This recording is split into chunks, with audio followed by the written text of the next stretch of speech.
Club phone jump, it's the weekend. You done come true with the fake friends. Hitting down doors, that's a defense. Rolling with all, that's an offense. It me change, you that me preaching. With a bull shaking to my maybe drop ins. Today on fire, and I say, today on fire, you the kid play, baby, tell me what you want. Julian, well, I know you live from. Ever since remember that we been knocking at the door. Y'all been moving paper, we be running up the school. Never for that bill that we was sleeping on the floor. West side Africa, you know the shit ain't hard. I don't care what they say. We don't care. Driving all night long. I don't care what they say. We don't care. Poppin', baby. Come roll with me. As times relax, my mind's relaxed. I got now from who got next. Here's my number, just send a text. You got a man and she responds, nah. Okay, showing up. I'ma let you go, don't wanna hold you up. I'ma call your phone when I put it up. Whoever let you go must be them as far. Wait far. Girl, you so fine, I pay for. Fly you first class to LA for. Body so blessed, I pray for. Body so blessed, I pray for. Because I don't care what you say. I don't care what they say. We don't care. Driving all night long. I don't care what they say. We don't care. Driving all night long. My nigga, I killed it. Night long. That's the part where you get your ground, nigga. Make sure she focus, nigga. Make sure you focus, nigga. Let's go. 1, 2, 3, hit it. I don't care what they say. We don't care. Driving all night long. I don't care what they say. We don't care. Driving all night long. I don't care what they say. We don't care. Driving all night long. I don't care what they say. That's a hit for your ass, nigga. Hit for your ass, nigga. Prophet the One.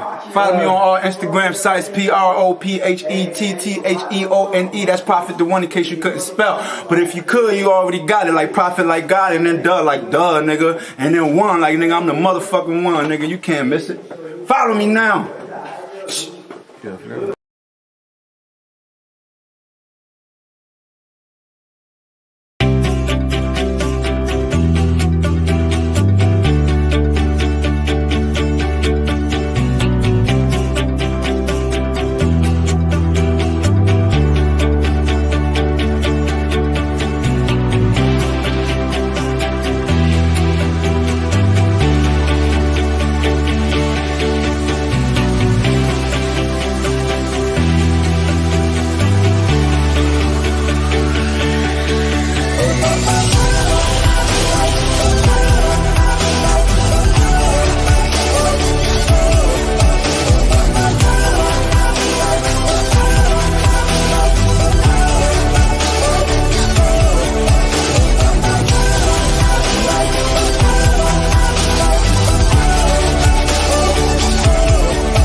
I'm just playing with you.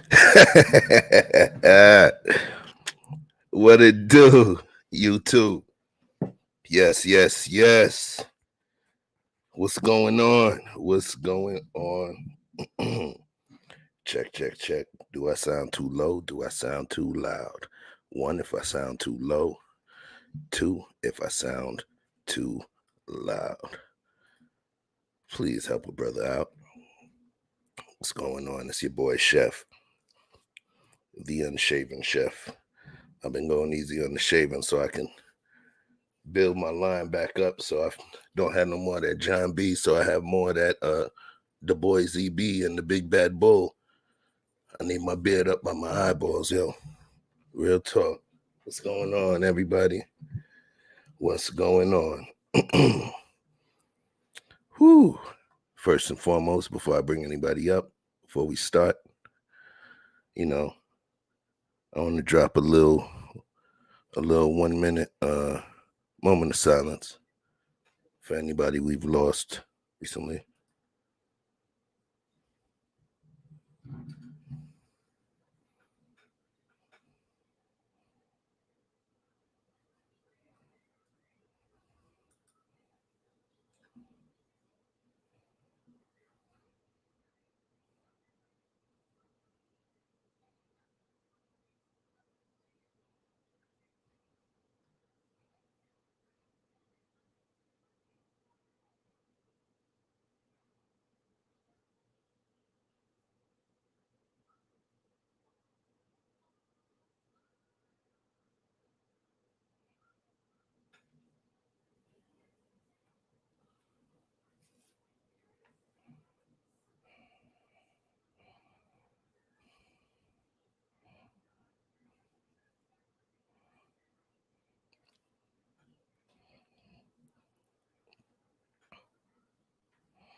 Yes, yes, yes, yes, yes. Peace, love, and light. You ever hear me say peace, love, and light? That's what I say. It's peace, love, and light. But we add some strength in there for those who have lost. But thank you for joining, everybody. Thank you for joining. And please, I sincerely do appreciate your understanding in terms of me postponing yesterday. It was a lot. And I thought that it was important if at some point Mr. Know-It-All decided to want to be able to talk about it with you guys. I wanted to make sure that I was abreast on what was going on. Thank you for your understanding. Without further ado, let me bring up Big Vic and Andrea. What's up? What's up, you guys? What's up? You see the screen? You see. I put together a little work. I Yeah. see. You see, you got your face. You see, you got your face. I see. You know what I'm saying? Word up. Hooked it up a little bit. I've been getting my skills up, figuring out some of this editing stuff and everything. Did you see the promo? Yes, I did see the promo. We looking good. We looking good. Really good. Did you like that? You see with the city effect and everything, and even when Vic, I had him floating over Atlanta. You had me floating on Cali. You had me floating on the Bay Bridge in California. Yeah, cause Sacramento look a little crazy. Normally you want to get the shot going over like Staples Center going over the stadium, but that stadium y'all got it. Sorry, man. That stadium y'all got in Sacramento. Sorry. What you gonna know is we got a new stadium downtown. Okay, a new arena downtown. Okay, don't trip. Okay. Oh yeah, because I was like, whew, the other one was man. That looked like an old high school. No, we got a new arena. It's downtown. They don't move all the homeless people downtown. Okay, that's what they did. Move all the homeless people from downtown and put the new arena out there. Got you. So what's going on? How you feeling? How the kids, Andrea? Kids ready for school. Okay. Look, she sounded like a mom right now. She's like, oh, yeah, them damn kids. Right. She was holding something back. They ready for school tomorrow. Okay. Right. Don't worry. What time? When does school get out for the kids out there? School is out June 3rd, and they go to summer school June 13th, and all daycare. Okay. It's funny. Okay, because what was funny is, in New York, we would get out of school in June. Oh, okay. But then down here, they get out of school in May. Yes. But then the thing is, they go back to school in August, and up north in New York, they go back to school the day after Labor Day. So Well, some schools, it depends on what school district you're in. Some kids go to school back after in Labor Day. My kids go to school in August, and honey, I like it. They need to go to school. School is a good place for them. Okay, so Andrea can get her peace and rest. Right. You Damn, I'm noticing certain things like shit, I gotta make sure I oil my joints too, man, before I get up here. You know what I'm saying? I gotta make sure I oil this. Hey, man, if you don't get that light skin, he got light skin privilege over there. Light skin over there. I don't know your name, but excuse me, miss. So you do a backflip. Okay, we got light skin privilege over there. Look like no, we look. Come on, we he got privilege over here, okay? Come on, man. Listen. You know what I mean? Fuck Wesley Snipes. Anyway, Take it back. Right. He almost caught one. So, listen, y'all, we got a little curriculum set up.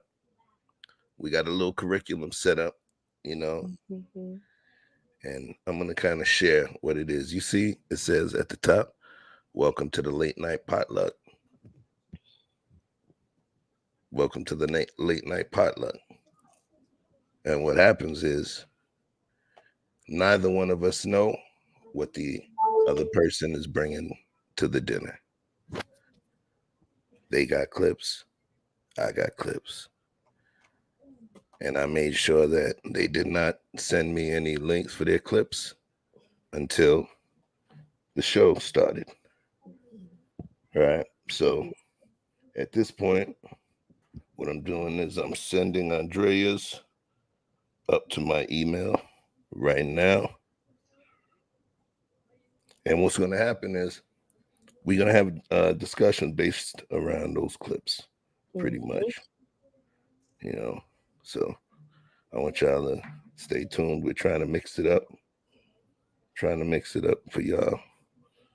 So we appreciate your understanding. How many you sent me? I send you I send you two, but one goes with two of them. I got two of them, but it's two together. You and that complicated shit. Anyway. I'm a little complicated. Okay. So while we situating that, just for anybody that's just popping into the room, my sis is in the room of Cecilia Nadia. Please go buy her stuff. It's organic, nice soap. It's organic. Cecilia Nadia. She's on YouTube. Hey, sincerely yours, Nadia. You got to get the yours. Yes, sincerely yours, Nadia. Okay. And she has organic soap, and she has oh my God, I love it. It feels so nice on your body, and I have ordered her stuff. Okay, on your body. I'm a paid customer over there. Okay, I don't get nothing free. Okay, but she do take care of my people when I see my people over there. But she is good. Her organic soap and hand wash and candles. She got so much on her website. You guys should check it out. And she has a YouTube channel too. Sincerely yours, Nadia. Thank you. All right, I see you. So let me start this off real quick. Dawn, I see you. Love is love. Gabriel, Sakapfet, mon frère, Naboulé. He got the Bamako and the Cremas. Bamako is Haitian rum. Cremas is it's like Haitian eggnog, spiced Haitian eggnog with some good liquor. Tanique Anthony, my guy, what it do? Peace to the Guardian, yes. A1 Day One, I see you. Quantum Love. Mika Marcel, what's up? Greetings. Let me see what we got here. We got Dawn, Mika, Gabrielle. Hey, TY, Red Lipstick Vibe. What's going on? Let me see. Yes, rest in peace, KS. Rest in peace. Sincerely yours, Nadia. Thank you for the live. Thank you for the live. Thank you for the love. We're going to have a good live. Yes, we are. Some chick named Andrea. You just emailed me them things. So you email them to me? Oh, snap. I was supposed to email them to myself. That's what happened when you're trying to do this running the show. Okay. Yo, what it do? Soapbox. Give me 1 second. I got you. Hold on 1 second. Hold on 1 second. I'm gonna pull you up before we get the festivities up. You know what I'm saying? You ain't jumped up in a minute. Mickey Red. Yes, yes. They need to call her Mickey Adobe because she's dope with it. Mr. Tulilo family, what's going on? What's going on? All right. So, try to come up with a clever name. It's hard to come up with. The Nighthawks and the Nighthawks. There's not going to be no other Nighthawks. If you don't see myself, Vic, and 100 watts on the screen, then it ain't the Nighthawks. It's like the Gucci bag or the Rolex. If you see the shit ticking, you see the Rolex ticking, it ain't a Rolex. Destiny's Child ain't Destiny Child without Beyonce. What's her name and what's her name? Michelle McKelly. Michelle McKelly, right? Michelle Kelly. Michelle Kelly. Don't forget. Right. So, listen. The whole point is when they're not together, they who they are, but it ain't Destiny Child. So what I did was, until further notice, we call the team. So if you just pulled up, here you go.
Cute. I think I look cute in that yellow.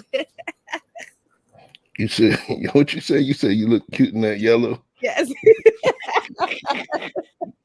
You're a fool, yo. You're a fool. You know you got What it do, Vic? It's funny that you would call it the team. The team, okay? Because like that's been in the work in my camp for a while, but I kind of shelved it. So I got a perfect acronym for it and everything, but that's it's all me, so it ain't like nobody go be like, hey man, you can't use our shit. I got you, bro. What's off mine?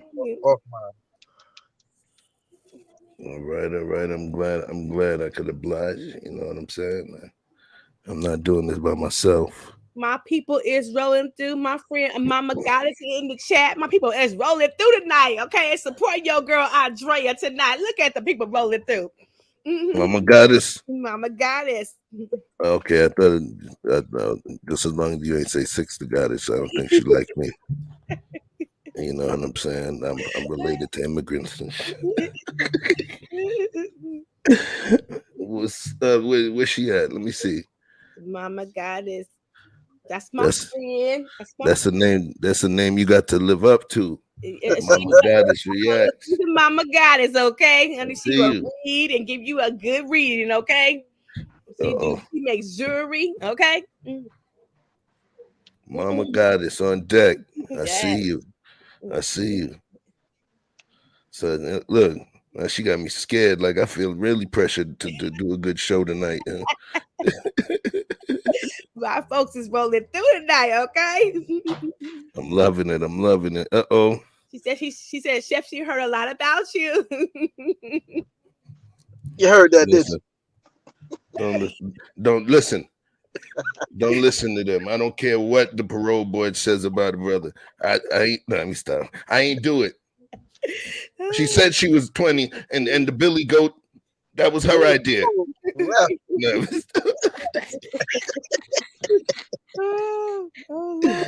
Man, but tonight though, real talk, I want to have some fun, man. I want to have some fun.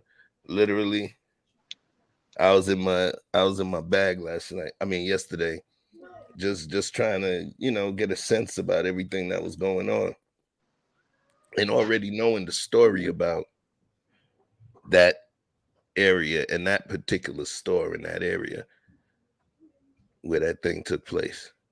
It was kind of crazy because it was, if people understand the history of the city of Buffalo, it was heavily impacted by redlining and zoning, and it basically pushed, once you get a football team, just like Andrea was talking about the stadium, you get a football team, tax abatements, it goes to the areas where they think they're going to be able to generate the most money and everything, right? So with that being said, all of the poor people were pushed to the east side. All the poor people were pushed to the east side of Buffalo. They had, believe it or not, think about living in a town where you have no grocery store, living in an area where there's no grocery store. You had to ride the bus 40 minutes plus to go to the grocery store if you didn't have a car. So the mayor, different politicians fought to get that Tops grocery store there. They fought for it. And guess what? That happened. So me just happened to be a know-it-all that happens to come across information and absorb it and sometimes just use it later. I was sitting there like, yo, look at this. I was trying to get a sense of it, But nonetheless, life is life. And I'm glad Andrea called me and was like, yo, you sure you want to go on with this?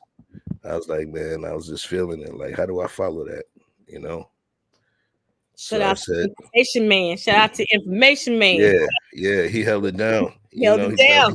He's probably gonna pop up. Yeah, shout out to Information Man, man. That brother doing something. He is really telling us the information for real. I had to call my friend Chef and say, Chef, you really want to go on after Information Man? We can't beat him. We can't beat him. We can't beat Information Man. He's too good. I mean, the thing is, regardless, it wasn't about, for me, it wasn't about the competition. Yeah. It was more so just about me trying to gain a level of understanding. Because I wanted to know. Yeah. I needed to figure out what the hell is this about? What's going on? Are you for real? This is not the South. This is not the Ozarks in Arkansas. We just had one in California today at the church. 6 people, they said. 6 people. Mm-hmm. Say it again? We had a mass shooting in California at a church today. In Riverside, California. Life. You remember we did the fatherhood sip. Mm-hmm. We were talking about the boys and violence. Mm-hmm. And, I think we had what's the guy from the Myth and Male Power? Something Pharaoh. But he was speaking about how the boys acted out, and in particular how young white males acted out. And he actually showed a map of all of the mass shootings that had happened within the last however many years. It had to been 10 years or less.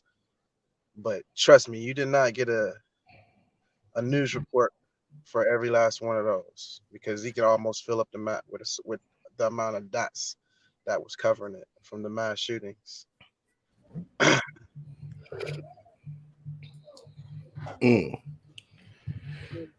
It's just crazy. It makes me wonder sometimes. Damn, now it makes me wonder sometimes. It's like a jungle sometimes. It makes me wonder how I keep it going under. Chef, you tell your age. You tell your age now.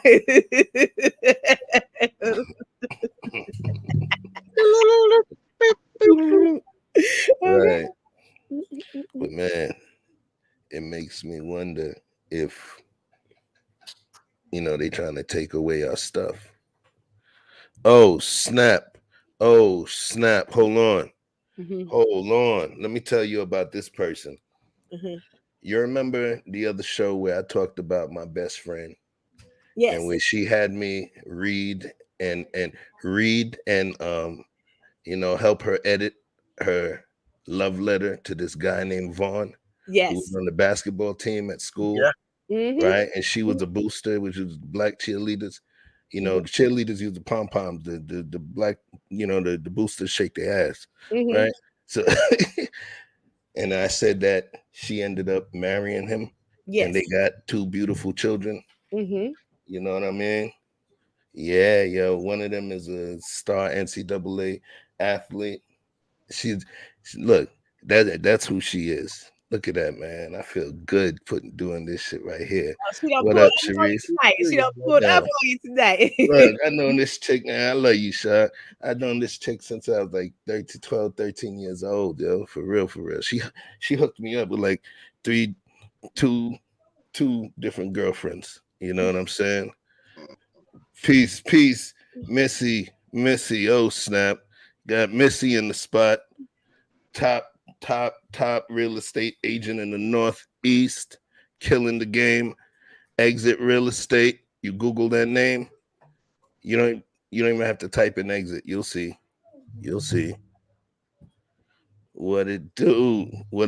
Yes, black love definitely exists. Exists. Peace to my man Vaughn Yizzy. Yeah, man. So here we are. This is dope. We got a few people in the spot. Love is love. I sent that link to you, Mr. Best. I know you wanted to pop through, show some love. But in the meantime, let's do this. Because this... Come on now, I'm all right. I'm just a regular guy, sure. Yeah, you sure you're a regular guy? I don't think you're a regular guy. I think you're somebody special. You just ain't telling nobody who you are. No, I just, listen, I am just the son of a goat herder. So, this is some promo that I pause for the cause, sponsor. So you guys know I'm part of a project called Life or Death, which is pretty much a live graphic novel produced and created and directed by Frank B. Gooden Jr., or the second, who happens to be an Emmy Award-winning director. We've been on a hiatus for the show because, there's a lot of promo going on. He was at the Black Film Festival, but just in case anybody missed anything related to the show, I'll give you a little tidbit. They might be tricky, but I doubt it. Caleb, make them show it to you. Then walk them back to the trunk like the cash is in there. And as soon as you clear, Spot's gonna take the ones that's strapped. Roy, you clean it up, but one thing. Leave whoever running the point. Leave him to Caleb. What? It's your birthday, Caleb. I got something special for you when you get back. But this, you gotta earn it. Rites of passage. You want me to shoot somebody? You know I can't do that. This time you don't have a choice. I've been coddling you for long enough, like a newborn baby. Speaking of which, how old is little man now? 7 weeks. That means 7 weeks I've been giving you a pass. It's cool though. Family matters, right? You don't want no part of that smoke. Buster, he brand new. He'll get us both cracked. Look, I know it's a stretch. That's why I chose you. Break him in. I got you. Man, come on. Listen, you rhyme with a pro's pro. So I really need you to watch and learn. You understand?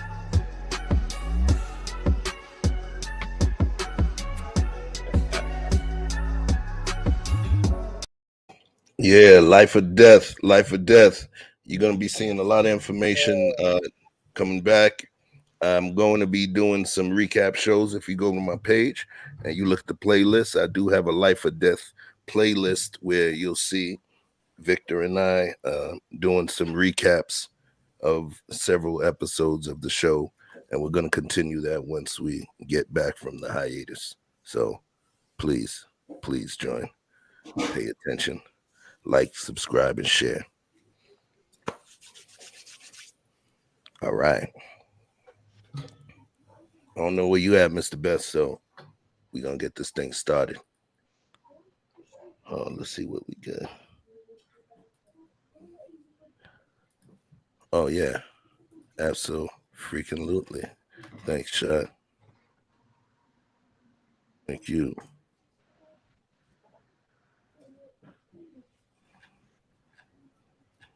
Oh, yeah. Peace to my bro,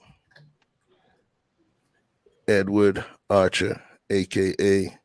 Special Ed, who's going to be turning the big 5-0 in about an hour and 18 minutes. Peace. Hip-hop legend, youngest in dog, charge. Solid gold bone. Exactly. My bro. It's crazy just thinking about the amount of time you spend on the planet. But the thing about it is, I don't know how to act my age, man. I still don't feel like I'm near 50. I don't understand. I'm dead ass. Half a century, chef. It Say sure it is. again. Half a century, 50. Ooh. That's I ain't crazy, there yet. I man. got a couple more years. You know what I mean? I ain't started copping the sweater vest and shit yet. You know. Got a couple more years. Let me make sure. Hey, when you hit 50, you ain't allowed to say it's your boy no more. Say, it's your dad. Fuck yeah, nigga. Well, they say 50 is over the heels. They say 50 is over the heels. My boy Guap was like, yo, I was cooking up, doing a little feast at his crib. And he was like, yo, nigga, you know you're getting old, right? You know they can't call you, you know, you're not young anymore, man. You know, they're gonna have to call you now. They're gonna have to call you Old Bay.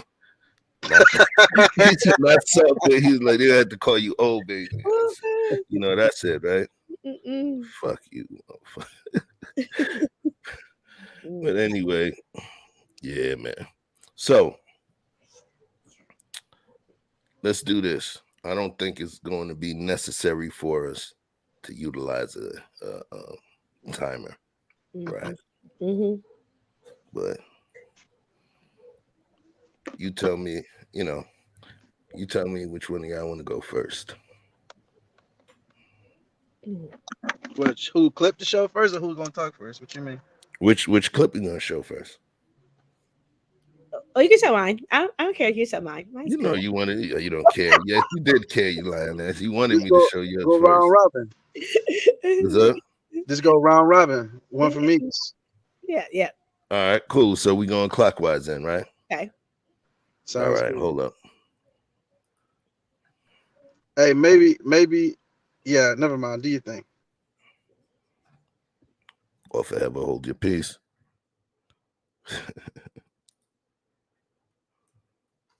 You sure? Yeah, you got it. I was thinking about the rotation, because that first clip is kind of heavy, and it might take a little while. So maybe. Oh, what I'm saying, pardon me, I wasn't looking at the screen. In my mind, she was to your left. Yeah, so we're gonna go counterclockwise. All We're right. gonna go Andrea first. That's cool. Oh shit, no. We going clockwise. Boom. There we go. Magic. We building it as we flying it, y'all. So don't mind us.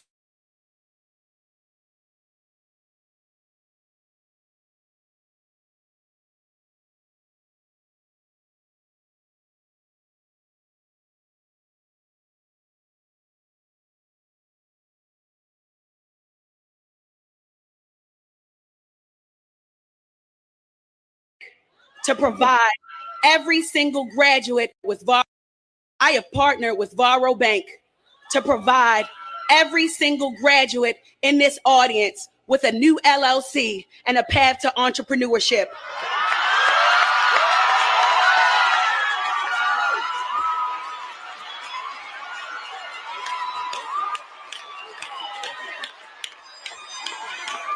Every single graduate in this audience will leave this stadium as a business owner.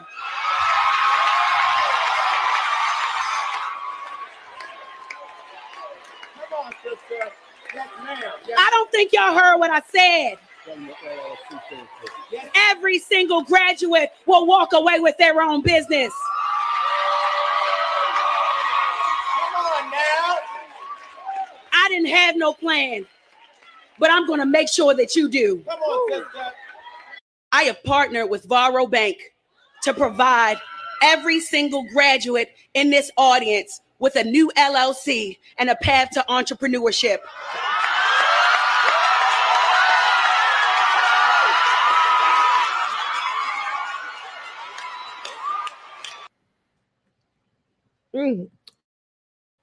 That is beautiful. That's beautiful. I wish somebody would have told me that when I got out of college. Help me start my entrepreneur. I thought that was great. I thought it was beautiful. Help me, please. Okay. You go ahead, Vic. You give your understanding. That's fly.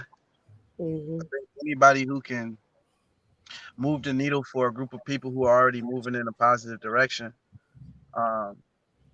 People seem to only want to help people who can't do for themselves or who are in a position of not necessarily submission, but basically they only want to help you when you're down. And I think sometimes you got to help the people who are up get further up so that they can help. And you don't have to wait till somebody's homeless and dick in the dirt before you give them a hand. All right. And okay. all them students graduate from college. She's helping them. They graduate from college. They can all have their LLC and decide if they wanted to go into the workforce or have their own business. I think that was beautiful to do. And everybody's not having that helping hand. But that's sister right there to say, I'm gonna help y'all. I'm gonna help this class. Okay. So I don't want to get too far from understanding. I think that understanding is important, right?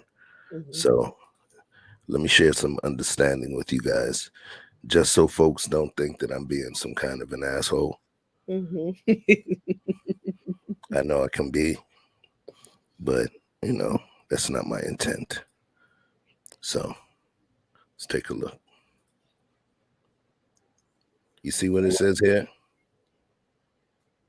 With 800 graduates in Clark, Atlanta, right? Mm-hmm. 800 graduates. All right. I'll take you back now. Remember that number 800? Just so you know, you don't think I'm a talking head.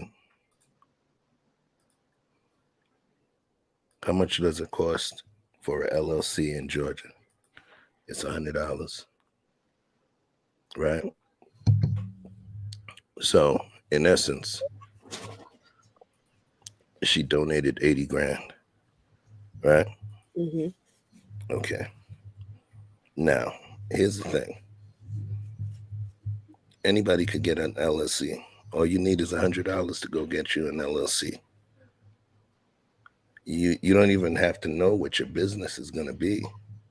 You could just go down to the clerk's office and get you an LLC. Everybody wants to become an entrepreneur, but there's people that some people don't have the discipline. Some people don't have the ability to work without structure or supervision. Mm-hmm. And some people are just they don't possess that dreamer gene, if you will, enough to be able to take the chances. So if you tell me you're hungry and I give you a raw fish and some oil and shit, but you don't know how to cook, you're not going to get fed. There's a lot of people that sit with LLCs. You know, they throw parties. You'll see them like, yeah, girl. Yeah, I'm a business owner now. You're an entity. But in order for the business to run, the business has to do business. Mm-hmm. Giving them all LLCs is basically, she gave an $80,000 donation. Mm-hmm. Slutty Vegan, she has food trucks. Literally see their food trucks every day in certain places. Great vegan burgers, making a lot of money. One truck could pull down 80 grand in less than a month. You get what I'm saying? Mm-hmm. So I respect the gesture. But me understanding politics, me understanding business acumen, me understanding diplomacy, 80 grand. Come on, man. 80 grand. It's 80 grand. You get what I'm saying? Mm-hmm.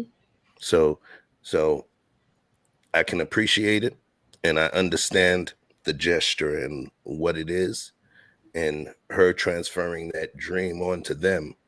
But I believe that gift should come with some sort of a workshop, Mm-hmm. Yeah. something that will allow them to get that spark to start going.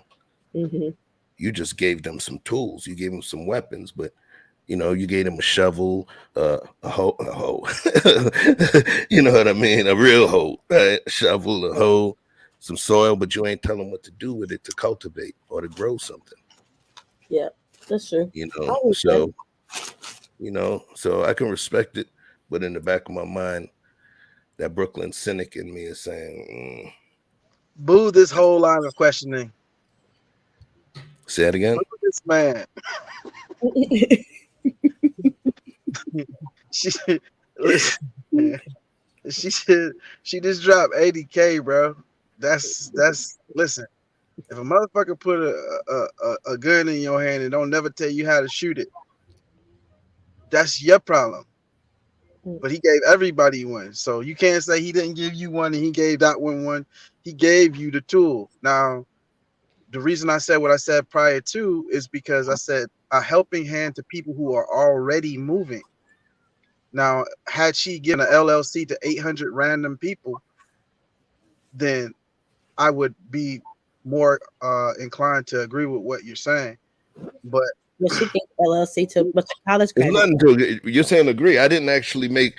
I don't. You looking to disagree with me. You're already on that shit. See, but I didn't say anything to disagree with. All I was saying is that I'm saying in the back of my mind, I didn't say that she did something specifically this way or that way. All I was saying was I literally was quantifying exactly what that gift was.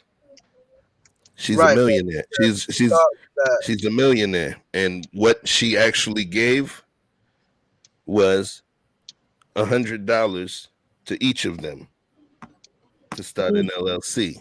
So all I was doing was quantifying what that gift was, just from a scientific mathematical standpoint. And I said it's beautiful, but when I think about it, she'll pay 100 racks to sit at a presidential dinner. I didn't know she was a millionaire. I didn't know who she was. You got to be in Atlanta. Slutty Vegan. Yes. Those burgers, them burgers are off the chain. People line up for those burgers. They put limits on how many of them burgers you can buy. Really? And the food trucks, they go ham. They're famous. People line up half a mile down the block just to get those burgers. Oh, okay. Well, yeah, they line up before the truck opens the doors. Oh wow. Okay. So to close my point, what I was saying is that because these are college age and college bound, not even college bound, college completed Mm-hmm. students who are graduates, which means they're not looking into half-hearted. They were actually having the discipline enough to get through it. And I would think that if college was worth a damn, that they would have taught them a little something about business, no matter what their major was.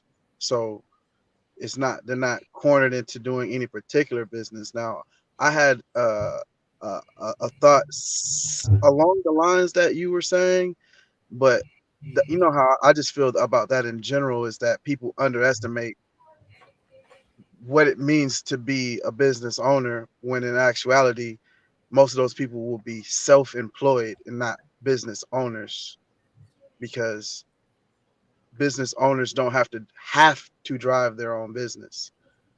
But to start a business, yes, you're talking about being self-employed, and that requires a lot more. And like you say, it's a strong gesture, but a gesture nonetheless. But I think it's a nice kick in the ass where there would have been none. So that I'd rather just have full in this instance, where I'm normally a pessimist. I try not to be that guy all the time. Okay, so I'll just say this. This is my last piece on this one. Mm-hmm. You know what a gi is? A gi. No, what's that? Karate. Yeah, it's like jujitsu.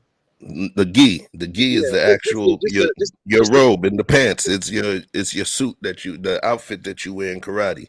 The white that you wrap the belt around. Oh, okay, okay, It's called the yes. gi, right? That suit with the pants and the top robe. That's a gi. So, Vic, somebody give your ass a gi, and they walk off. I don't care what. I don't care what school you went to. It don't mean you know karate. It don't mean you're gonna be able to kick somebody's ass, bro. The only point that I'm stating is that I see that 80 grand. Cool, it's 80 grand. It was a drop in the bucket for her. I was just stating that that's why I said there's nothing to disagree with. I was just stating that I'm curious to see what type of post-educational, what post-grant education is going to be given. Is there going to be a workshop? Now they have the LLC. Is there going to be a mentorship component to it? Mm-hmm. I respect what was done. But like I said, that Brooklyn cynic in me is just like, let me see what's the angle. We always got to kick the tires, right?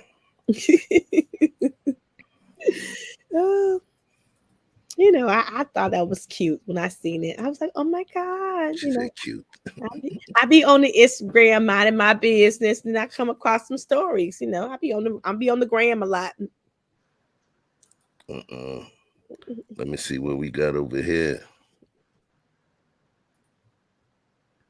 She brought the blunt. She just said you got to get your own weed. She said, right. For real. That's what she said. You one step closer to getting high. She brought the ham and no burger. Yeah. Ham, no burger. No burger. So, Vic, which clip you want me to roll with for you? Okay.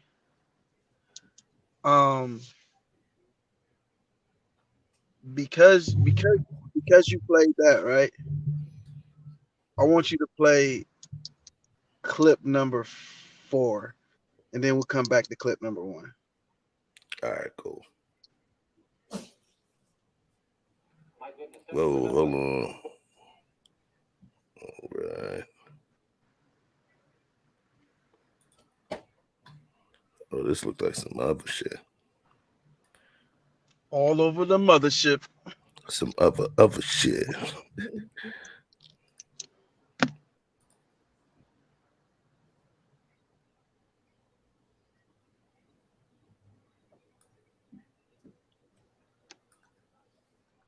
the hell is that, Vic?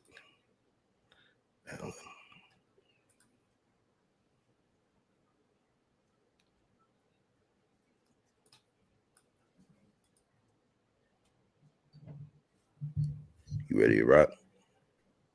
Do it.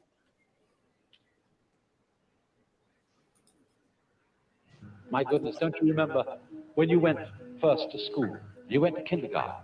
And in kindergarten, the idea was to push along so that you could get into first grade, and then push along so that you could get into second grade, so on, going up and up. And then you went to high school, and this was a great transition in life. And now the pressure is being put on. You must get ahead. You must go up the grades and finally be good enough to get to college. And then when you get to college, you're still going step by step up to the great moment in which you're ready to go out into the world.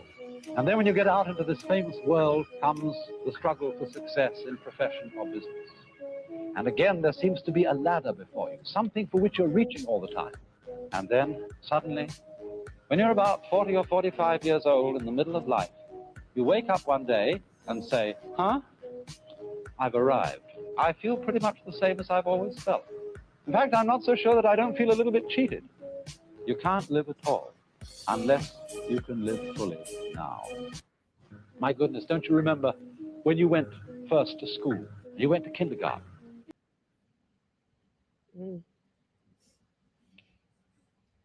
I mean, he is right. Shoot. You cooking on low, chef? Yeah, mute. Thanks. On mute. Yo, I mean, that is crazy though. mhm. It makes you think. But I'm gonna let you go first.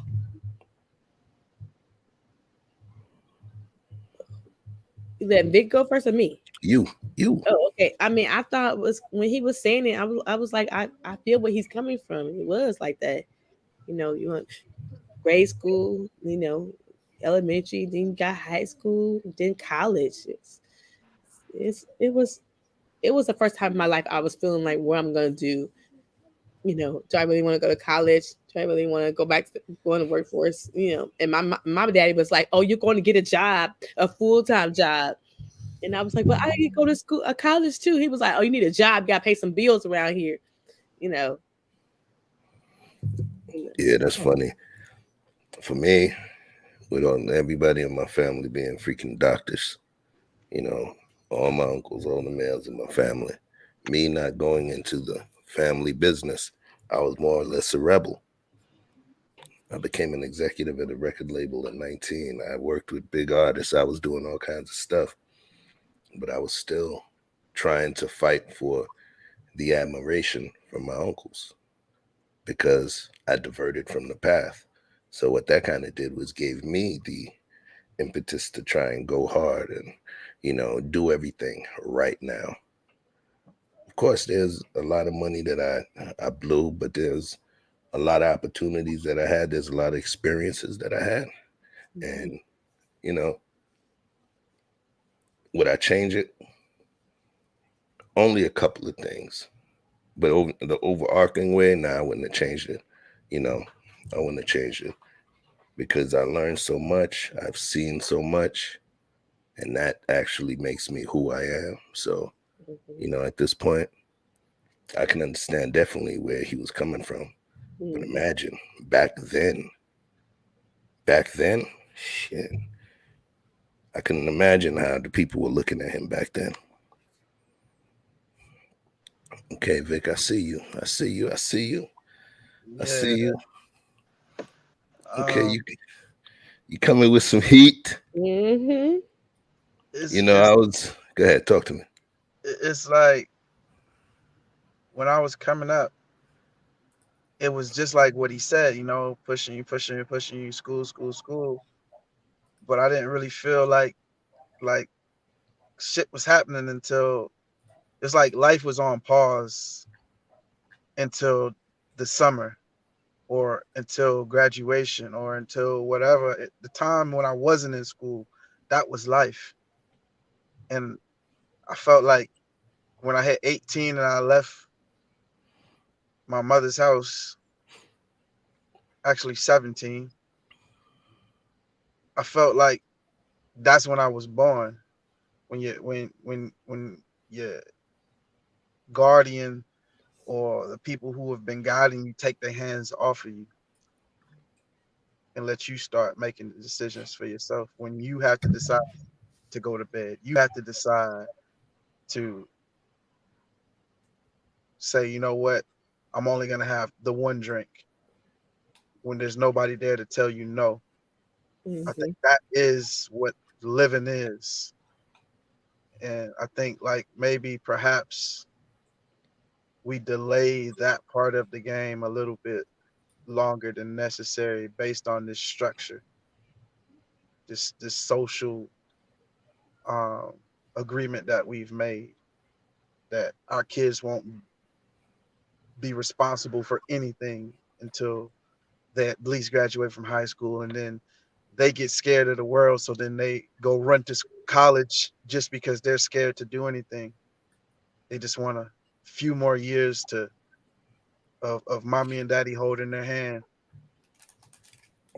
And I don't know that all of those people are actively seeking their life. They're just postponing it to a degree. Yeah.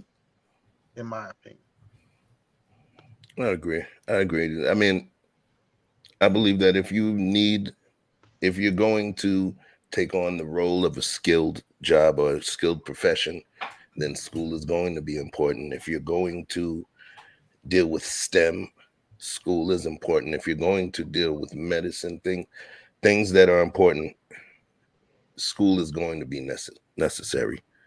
You know, I just think that we have to do better triage with our children in terms of not directing them where we wish for them to go, but directing them based on their particular skill set. You know, if you have a child that's more diligent, you may want to lead them to school. That's going to work. But if you have a child that's more of a creative, then there's going to be a different learning style, pretty much. And it's you as a parent understanding who they are and how they are, as opposed to just what you want from them, in my humble opinion. Let me send some love real quick. Real quick. Official Famous 41. What's going on, family? Thanks for coming through. Trash can waves get you dizzy, seasick with them waves. I see you. Oh, snap. Finally, she's back. Gail at night. What's going on? Sweet girl. Yo, Mr. Best, I sent it to you. Here, this is what I'm going to do. I'm going to just drop it in here. I'm copying it straight from here, family. I don't know. But what's going on, Gail? Princess K, what's going on? Great to see you. Switched up the avatar. So, right. That was a good one, Vic. I like that. You're a smart dude, man. Appreciate you. Yeah. So, you ready for mine? Yeah. Yes, ready for yours. All right, hold on.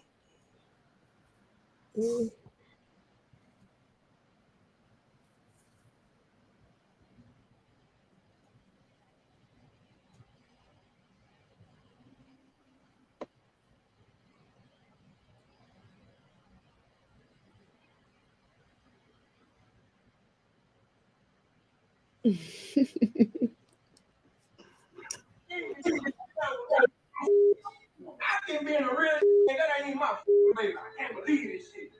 Go to hell, mother. You need to go to him. You just use good men. I'm one of the good ones, goddamn. Buying diapers and doing all this real man shit, taking care of the baby. Whole time you been around out there in the street. This ain't even my damn child. Damn. You is a devil.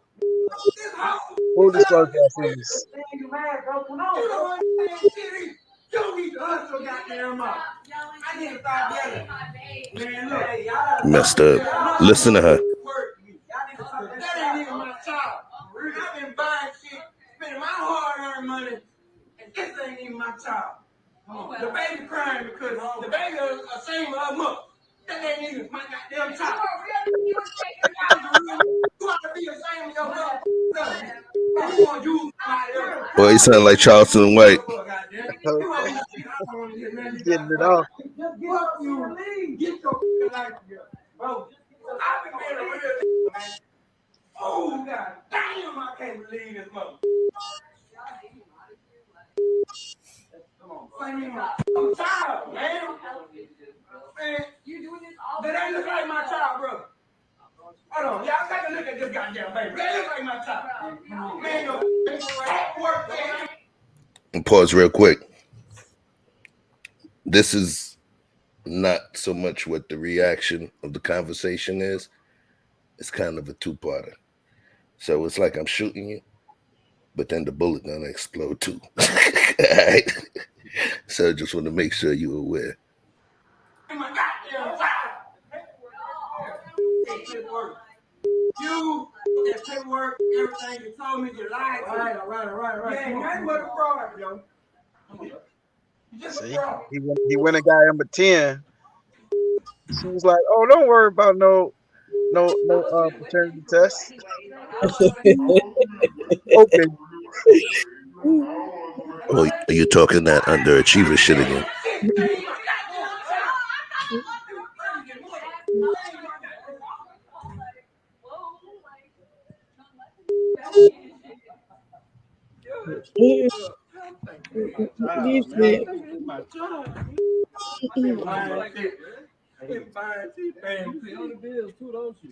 I was doing some real shit, man. Come on, you know you're real back though, man. You take care of the responsibility, bro. Man, I just got a loan to pay for all this shit for that baby. I ain't even my goddamn baby, man. This girl so goddamn devil. Took out a loan. Man, I'm learning. Hey, my child, bro. Yeah, nigga hurt. He would have been left if he wasn't. Some real tears. Oh wow. This shit got me hurting. Come on, bro. You're a real man, I gonna be all right for a while, man. I've been buying shit with that child. You about to be saving a lot more money now, bro. Come on, bro.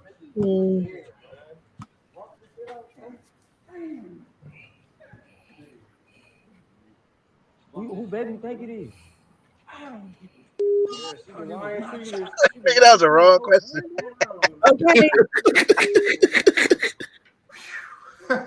One of the worst pieces of information and news any man can hear. As I always say, alpha seed, beta need. See, there's a lot of women running around, sleeping around, dealing with all types of different dudes. Then they get pregnant and they go to the guy who's financially responsible, who has a good head on his shoulders, who they know, you know what? He can be a good provider for me and my child. He can pay child support. So what they do is they pin that child or children on that good man. And they leave Pookie, Tyrone, and Ray Ray, the guys who aren't really responsible, who don't have a good head on their shoulders. They say, well, the child is not yours. This happens way too often. This is why I encourage all of you. I don't care how long you've been with your woman, your wife, your girlfriend. I don't care. Get a DNA test before you sign any sort of birth certificate. I know it's exciting, and you finally have your kid, and you think it's biologically yours, and you're ready to be a parent, you're ready to be a dad, and now you're like, well, I shouldn't have to sign anything. I know this kid is mine.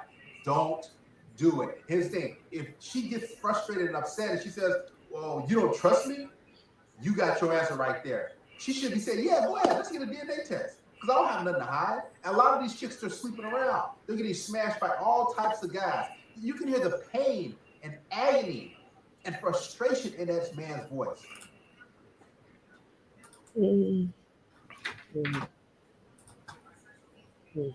Okay, I'm reloaded. That's sad. No, that's heartbreaking. But that's heartbreaking. And I do agree they should get a DNA test.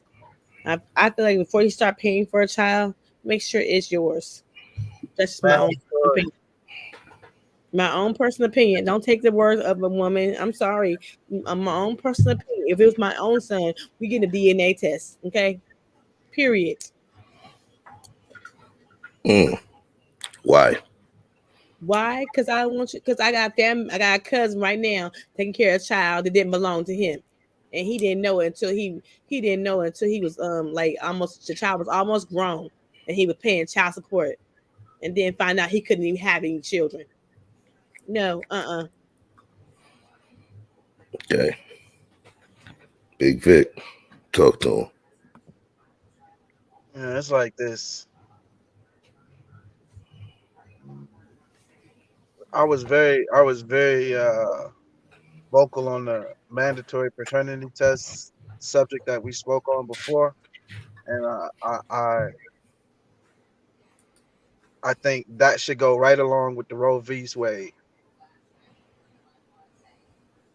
And before you start signing all these people up for child support or lack thereof, there shouldn't be no baby out here that don't know who their daddy is.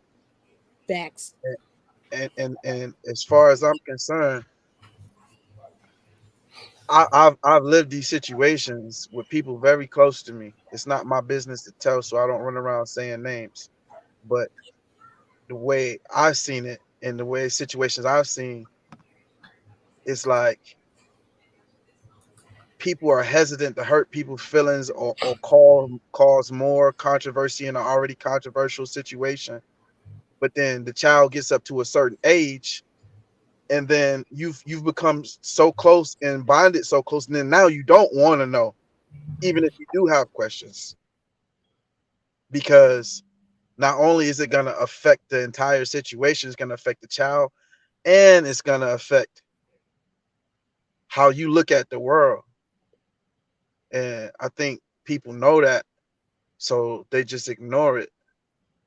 They ignore the signs, they ignore the clues, and I think in that case, he may have been with one of those women that I was talking about, Chef, where you turn a blind eye to their bullshit. You can be an alpha all you want to, but that's with this woman or that woman. There's women that will make men who would appear to be alpha into simps because they feel a certain way. They weak for that woman. You know what I mean? And when you weak for the opposite sex, whether you man or a woman, it'll make you turn a blind eye to shit you know better. Mm-hmm. And what he said afterwards, because you see, he didn't posture, he didn't do all of that while he was in the house, all that crying and shit. When he stepped outside, he broke. And the whole idea was, if you hear what he said, man, I thought I was doing some real shit. by stepping in, he thought he was doing some real shit. Let me support your point real quick. Absolutely. If I was one of his homies, because he was like, man, I took out a loan for a kid that ain't even mine. Here's what I say. You know, when people say that they won't donate to a church because they're going to feel stupid if they find out that the pastor was scamming or using the money from the church. Mm-hmm. What I say is, don't think about that money. You put it out there and you submitted that money to God. God's still going to give you your blessing, and he's going to give you your spiritual receipt for what you put in. And then when it's time for them for them to meet him, they're going to have to account for his bread that they stole. They didn't steal the money from you. They stole the money from him. If you're spiritual, you know? So when I say that, I agree. The blessing that brother put into the universe, you know, it hurt him. It hurt him. But then when you look and see, he didn't seem like, you know, without disrespect, he didn't seem like he was a PhD, a marketing executive. He didn't seem like he was a white collar worker. But he sounded like he was a good man that took care of his responsibilities or what he believed was a responsibility. And when I see that pain, it spoke volumes. It spoke volumes, and it did not take away from my perception of his manhood at all, because he already won from all of the stuff that he was doing. Trying to be a good father, I don't think he wanted to be a certificate. He wanted to be a father, and trying to. She said he was a father, so he go take care of his responsibility. Right. And then to find out that it's not, that's a pain. Why do so? It's funny. I want to answer Princess K's question. She said, "Why do females do this?" You know, here's another piece I'm gonna say because I don't want to lay all the way to one particular point. I'll say this: there's some women that just get caught up. There's some. Listen to what I'm saying. Okay. Andrea, you start mute your face. Right? Look, when I say there's some women that get caught up, there's what I'm speaking to is the aspect of where they're saying that women will get pregnant so that they can trap a dude, right? Mm-hmm. There's some women that are in a relationship that they don't want to leave, and they cheated, and they got pregnant by someone else, and they scared to tell the truth. You understand what I'm saying? It's not always a money hustle. Mm-hmm. Sometimes it's lying out of convenience Mm-hmm. because they figure that they have more to lose. You follow what I'm saying? And the thing is, there's women that were middle class with a middle class or working class guy, and that woman slept with a boss who's big money guy at the job, and she might have gotten pregnant. And she doesn't believe in, and she kept the baby. It's not, she could have been trying to hustle the money guy, but no, she just didn't want to leave a relationship. And like Trash Queen says, it's consequences of sex. Yes, It's not always a hustle. That's just the point. I don't think I'm saying it's not always a hustle, but at the same time I don't feel like it's okay to pin a baby on a man who's not the father, and then the man who is being good and stepping up to the plate to be the father, and then he finds out that the child is not his. That is a betrayal and a wound that you can't even put a band-aid on. Absolutely. I'm just saying I want you to make sure that you understanding the point I was making. That Yes. I was just saying that it's wrong either way. I was just stating that it's not, the motive is not always a money grab. Yes, the motive. A lot of times the motive is just, damn, I fucked up. I messed up. I don't want to tell. The small end of the spectrum is the kid that got the bad report card, and she don't want mama to see that shit, so she signs it and returns it to the teacher. You get me? Mm-hmm. Right. I mean, the mama gonna want to see the report card at some point. So sometimes people move. I believe certain aspects of deception are not meant out of manipulation, but more based out of fear. Some people do it because they're scared. So Missy says, so I know someone who gave the child not only his last name, but made him a junior. Ooh. 7 years believing the son was his. Gets into a fight with the mother. She said something slick. Went on his eyebrows. Ooh. Yeah, that's brutal. He takes the son to get paternity tested. She leaves, packs up, and breaks out before the results came back. Oh, snap. She already knew what time it was. Right. Naturally, the son wasn't his, but yet he's walking around with this man's whole name. Damn, consequences of sex. Don't have sex if you can't face the consequences. I mean, I was about to say some other stuff. That is wicked. Up to him to get the test. Make the paternity test standard. Tanique, what you got to say? I signed a report card 4th grade, the worst ass whooping I ever got. That's funny. That's funny. It's like, come on, man.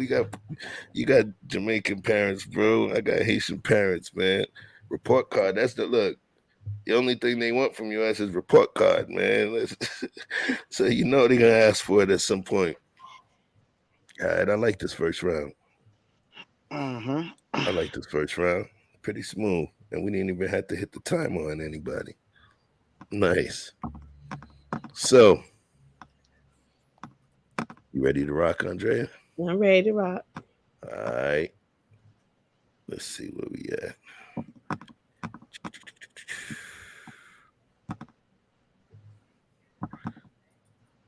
Number 2. Mm-hmm. Of course, of course it would be you.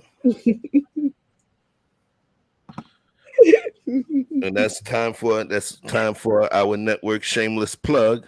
All right. So, I want you guys to understand that it's not just my page here. We got VictorFREEZE Music's page. Please check out Vic's page. And then Andrea's page as well. You know what I'm saying? There's a show called, let them know the show's name, please. Gloves. Hello? No Gloves Sports. Thank you. Yes. Plug your shit. Yes. All right. No Glove Sports. Andrea is literally an aficionado in sports. She can hold it down in a real conversation with the fellas and talk that talk, and you don't say no bullshit. You say some bullshit, you know what she's going to tell you? That's some bullshit. That's some bullshit. You know what I mean? I wish I had a clip prepared for y'all. But let them know what day it's Did you on. bet on Boston? Did you bet on Boston, Andrea? Did you say? I picked the Bucks in 6. Oh my god! Yeah, you picked everybody in 6, huh? Yeah, okay. Phoenix just lost today too.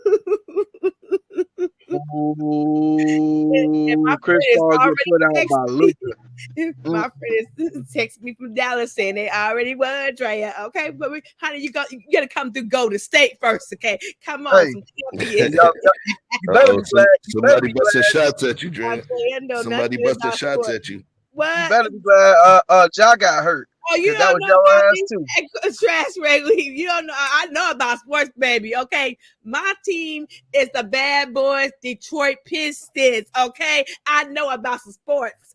Isaiah Thomas, Bill Lambier, Dennis Rodman. Okay, hey TC Dab. Okay, I don't know about. Ready. She ready. You gotta come check us out, bro. Come check us out. I know about sports, bud. I got four brothers and a daddy. They taught me very well.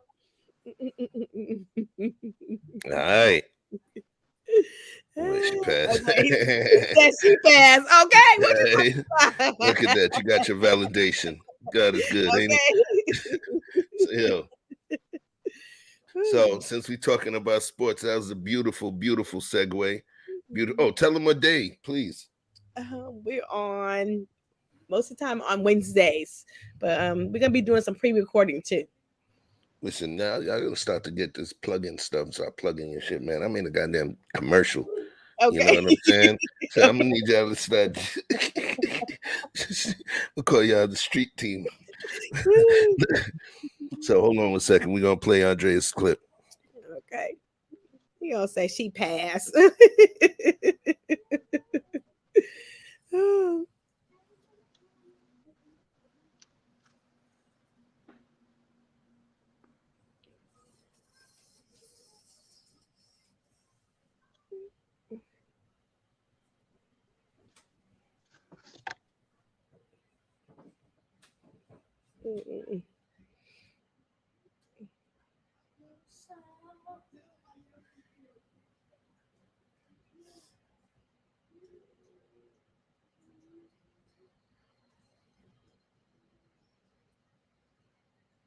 How important is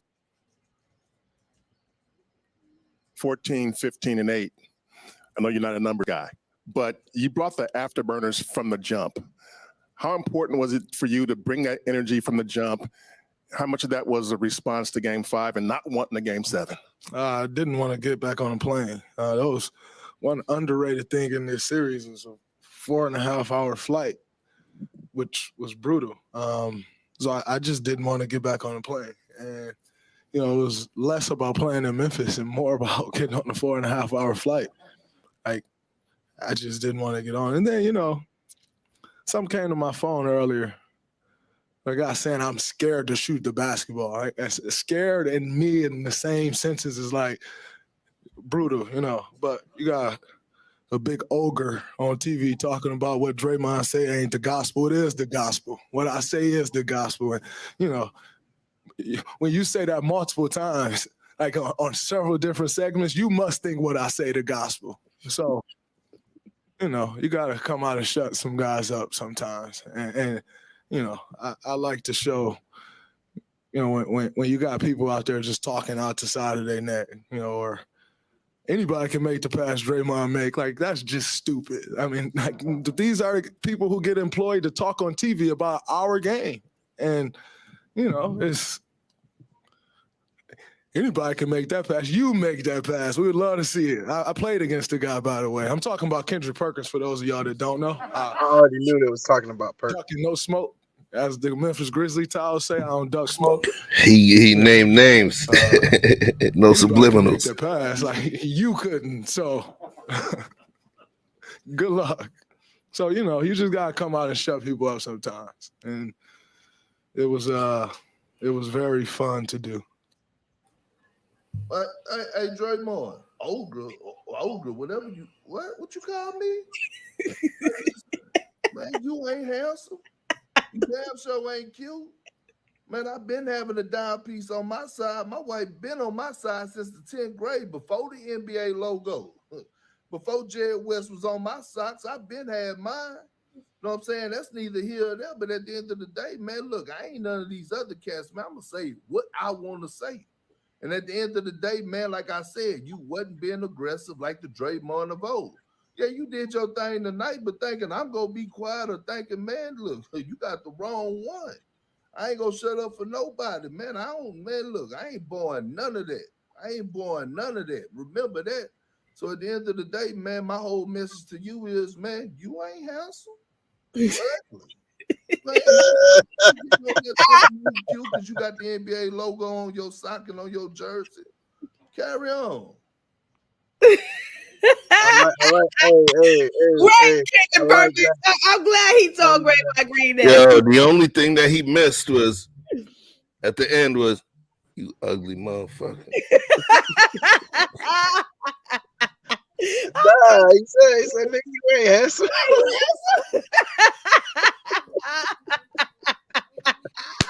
He said, I was handsome before the money, nigga.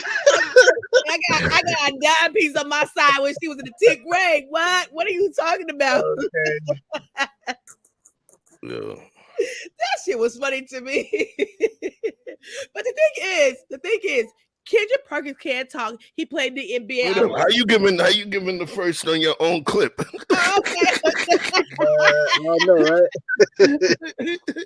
How you coming to a potluck and you eating your food that you brought first? I thought you brought that first. Get kicked out the potluck. Nah, let's get macaroni right there. I just had to make sure it was good. She be putting raisins in her macaroni salad. No. Go ahead, Vic. Yeah, man. I like the fact that they kept it classy because both of them boys is known to kind of go off the rails a little bit, and both of them are known to back it up. So it could have definitely gone left, and they kept it classy and professional, and I appreciate that. Okay. Yeah. So,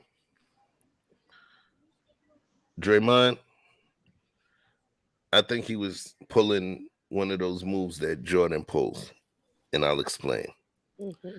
There's times where Jordan used to make himself believe that somebody was talking shit just so he can have a certain degree of hatred or heat or animosity or vitriol towards them, and he would ride with it. Nah, fuck that. Needed that fuel. I got you. You understand that fuel the fire. Sometimes there's certain people, even in these YouTube streets, that, you know, there's people that can't move without having fuel or that level of competition. And if I noticed what he was saying, he didn't only state that Kendrick was talking shit, but he also spoke to the unsaid words. Was he spoke to the motivation that he got from the words that Kendrick had spoken. So that, yeah, I'm going to come out here and I'm going to show these motherfuckers. And that's the key, which means those people gave him a desire for a higher level of performance in order to shut them up. So, you know, when I look at it, he was feeling himself, you know, and him saying what he was saying was just, you know, that's the best way of saying, shut up, nigga. I do this. Shut up, you ugly motherfucker. And he said it in the way that he said it. He said ogre. What was really funny was, if you understand the different aspects of the meaning of the word ogre, and then what was funny was Kendrick. He couldn't say it. He couldn't say it. He couldn't say it. I'm like, yo, my dude, it's a 4-letter word. It's a 4-letter word, bro. Shrek is an ogre, and his name got 5 letters, yo. It's a 4-letter word, bro. Hold on. S-H. All right. Okay, yeah, 5. So I think it was all in fun. I personally think it was all in fun. You know, you see how Charles and Shaq go at it. Mm-hmm. So, you know, I won't take anything from it. I'm definitely gonna make that meme. Donkey respect. But at the end of the day, did what Kendrick Perkins said about Draymond Green is Draymond Green? Draymond Green, okay. What, hey, I ain't as much as you think. Peace to all the beautiful dyslexic sisters out there in the world today. All right. Okay, but what Kendrick Perkins, he didn't lie. He said he ain't acting like an old Draymond Green. He didn't lie.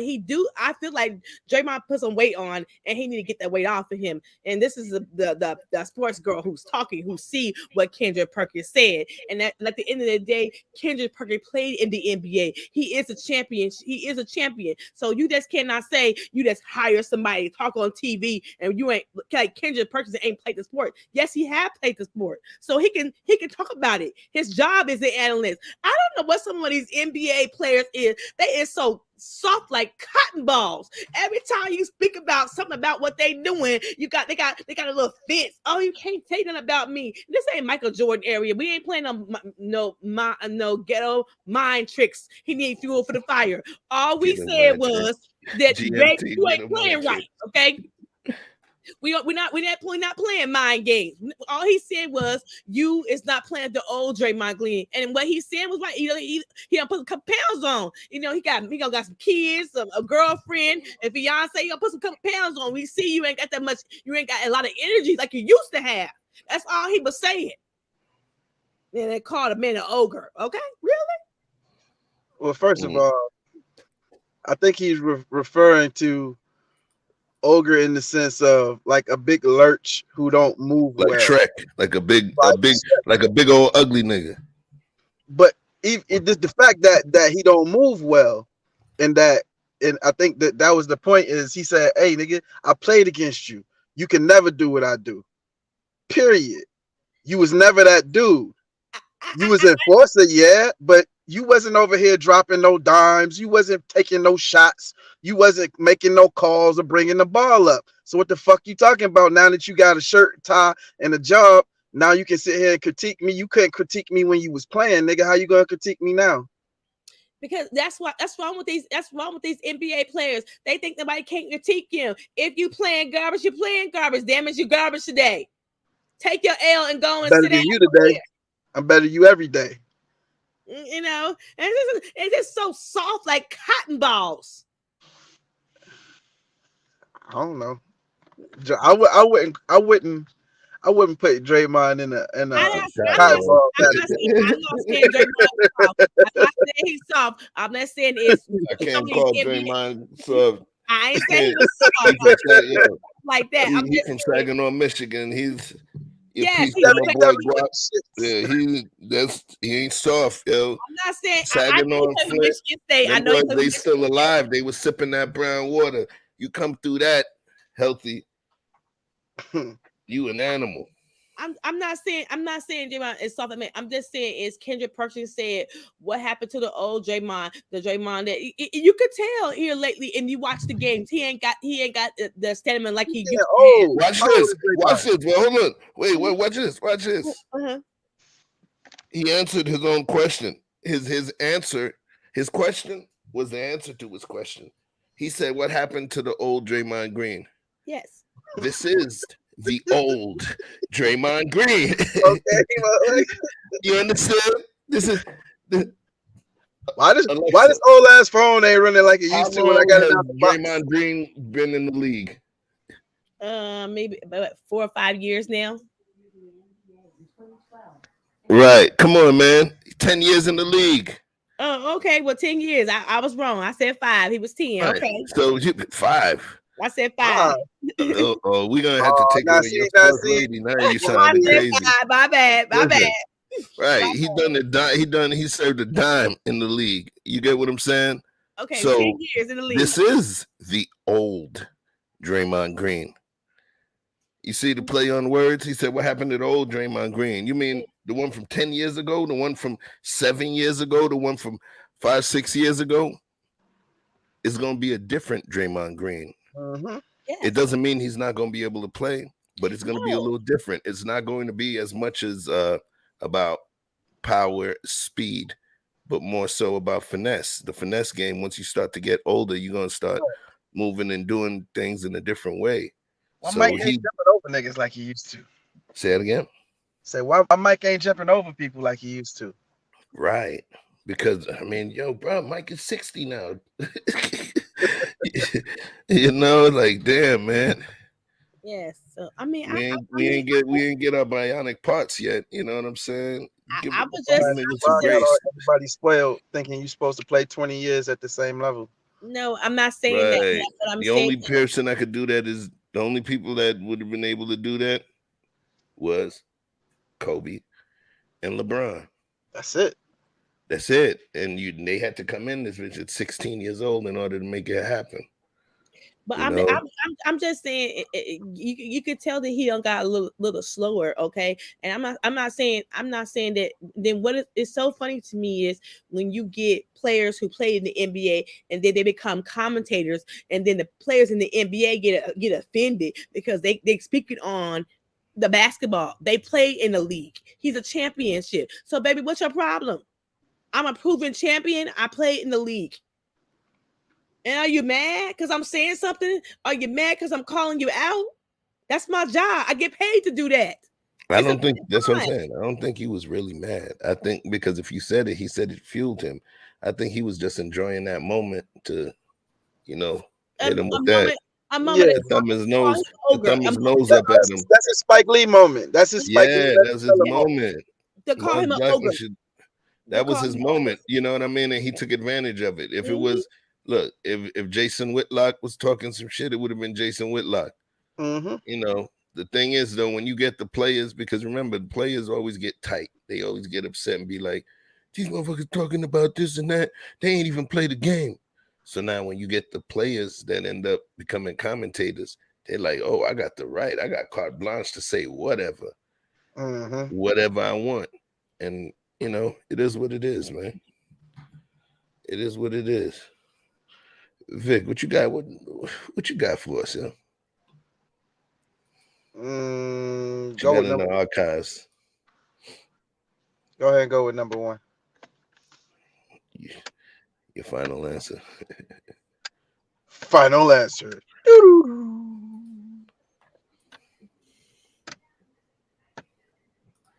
We go with number 1. All right, let me stop that. Thanks for tuning in, folks. By the way, want to send some love out to the folks that are in here right now. Peace, of course, Gail. My guy, BTB, before the billions. Thank you for dropping through. That brother has a very entertaining show. You got to check it out. Good dude. Very good dude. Shout out to that guy. Right. And he's not just some dude. I broke bread with this guy. All right. In person. Really good dude, man. Real deal. Factual. He's one of those dudes when you meet him, you can already feel like, okay, he's your little brother. Them vibes. You know what I mean? But just keep your girl away from him because he hit you with that quirky smooth. Yeah. And next thing you know, you wonder where your girl at. And she's like, oh, I'm with the For the Billions. He's teaching me coding. And this nigga done hacked your bitch. You gotta watch out. You gotta watch out. Anyway. Hey, that was good, Chef. I like that. Look, actually, I'm gonna send that clip to Emotion. We got the scissors on the screen now, so scissors. Clip that, Bill. You got that one. Scissors. Right. You got your certified player card. So we're gonna play Vic's clip right now.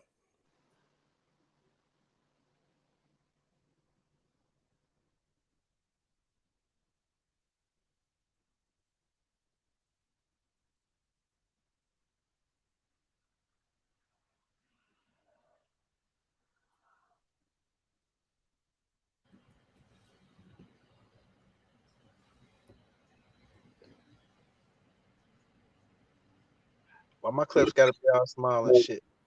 100%. What do you say to people that say you turned your back on the culture or exactly 100%? I have turned my back on the idea of victimization mentality. We are locked up. We went from 1-4. We went from 1-4 to 1-3, but we always pointing at the white people, but yet we want to spend all of our money on foreigns. We want to spend all our money on luxury as opposed to going and buying some land. America is for sale, and there's a lot of barren land. Disney bought a lot of it in Florida, but the culture has you focused so much on fucking somebody bitch and pulling up in a foreign and rapping about things that could get you locked up and then saying you about prison reform. Like, it's, bro, we brainwashed out here, bro.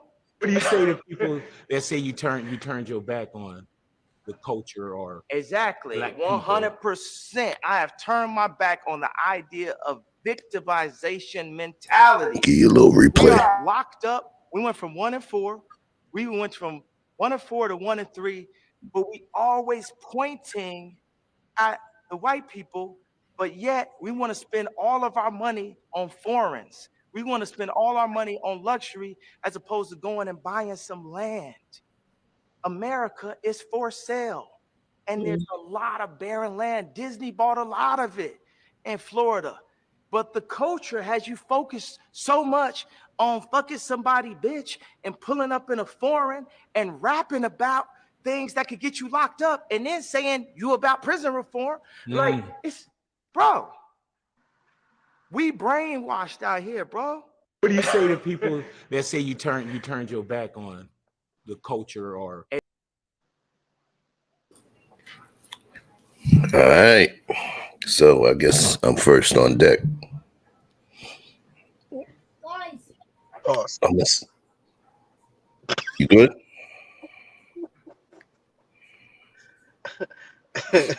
You good? I went on the replay.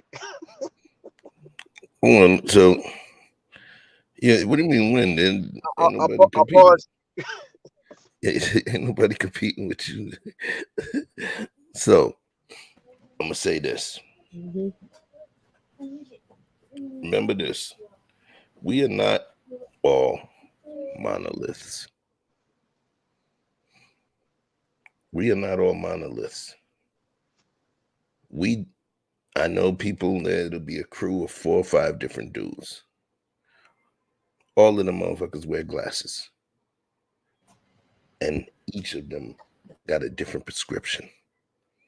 One got astigmatism, one farsighted, one nearsighted. You know what I mean? One nigga got glaucoma and shit. Each one have a different affliction.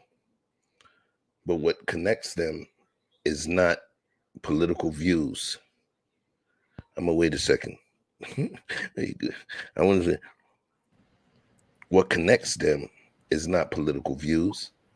It's some sort of commonality, and sometimes it's a soul or energy-based commonality that connects them. It's not necessarily political views. There's things that Vic feels strongly or vehemently about, as I. There may be certain concepts that we disagree about, but we both got love and respect for each other to the extent where We could ride in the same whip together, metaphorically and literally. We can break bread together. We've kicked it together.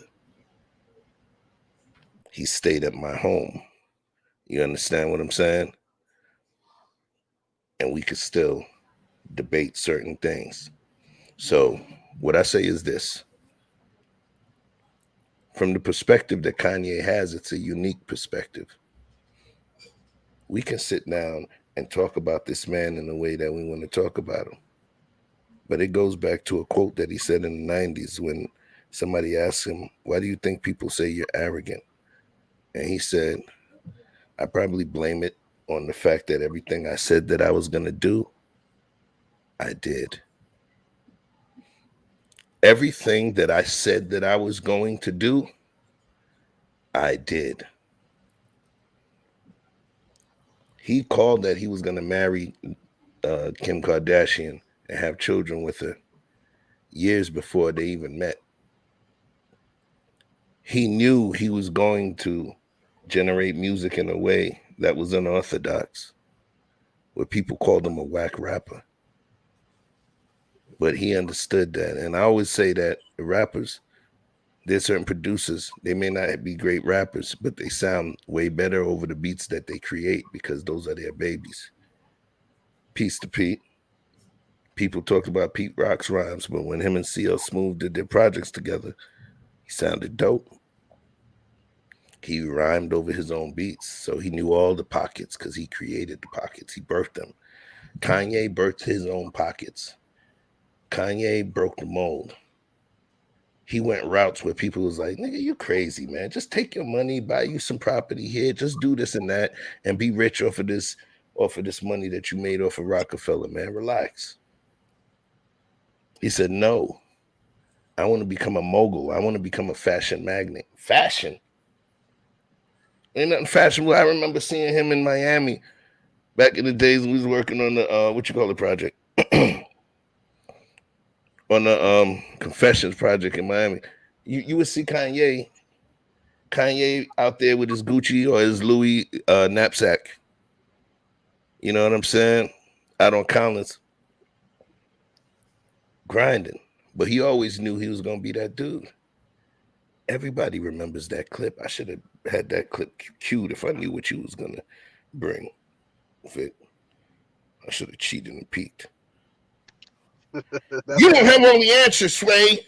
When he was talking about what he wanted to do, he wanted to compete with this house and that fashion house and, you know, everything he was saying. And Sway was like, yeah, man, but I got into the business too. He's like, nah, it ain't the same thing with the T-shirts and the shit that he was doing. It ain't the same thing. You don't have all the answers. And lo and behold, he went from broke,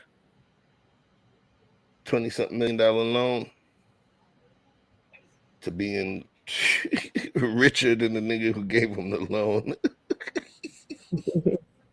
I mean, it's like that's a level. So what I say to you is that's a level of insanity that can be created because God tests us in different ways. He tests different people in certain ways, man. And I know I've been running for a minute on this. He tests people in certain ways.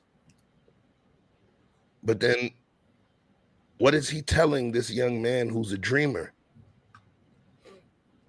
He's telling him to keep dreaming.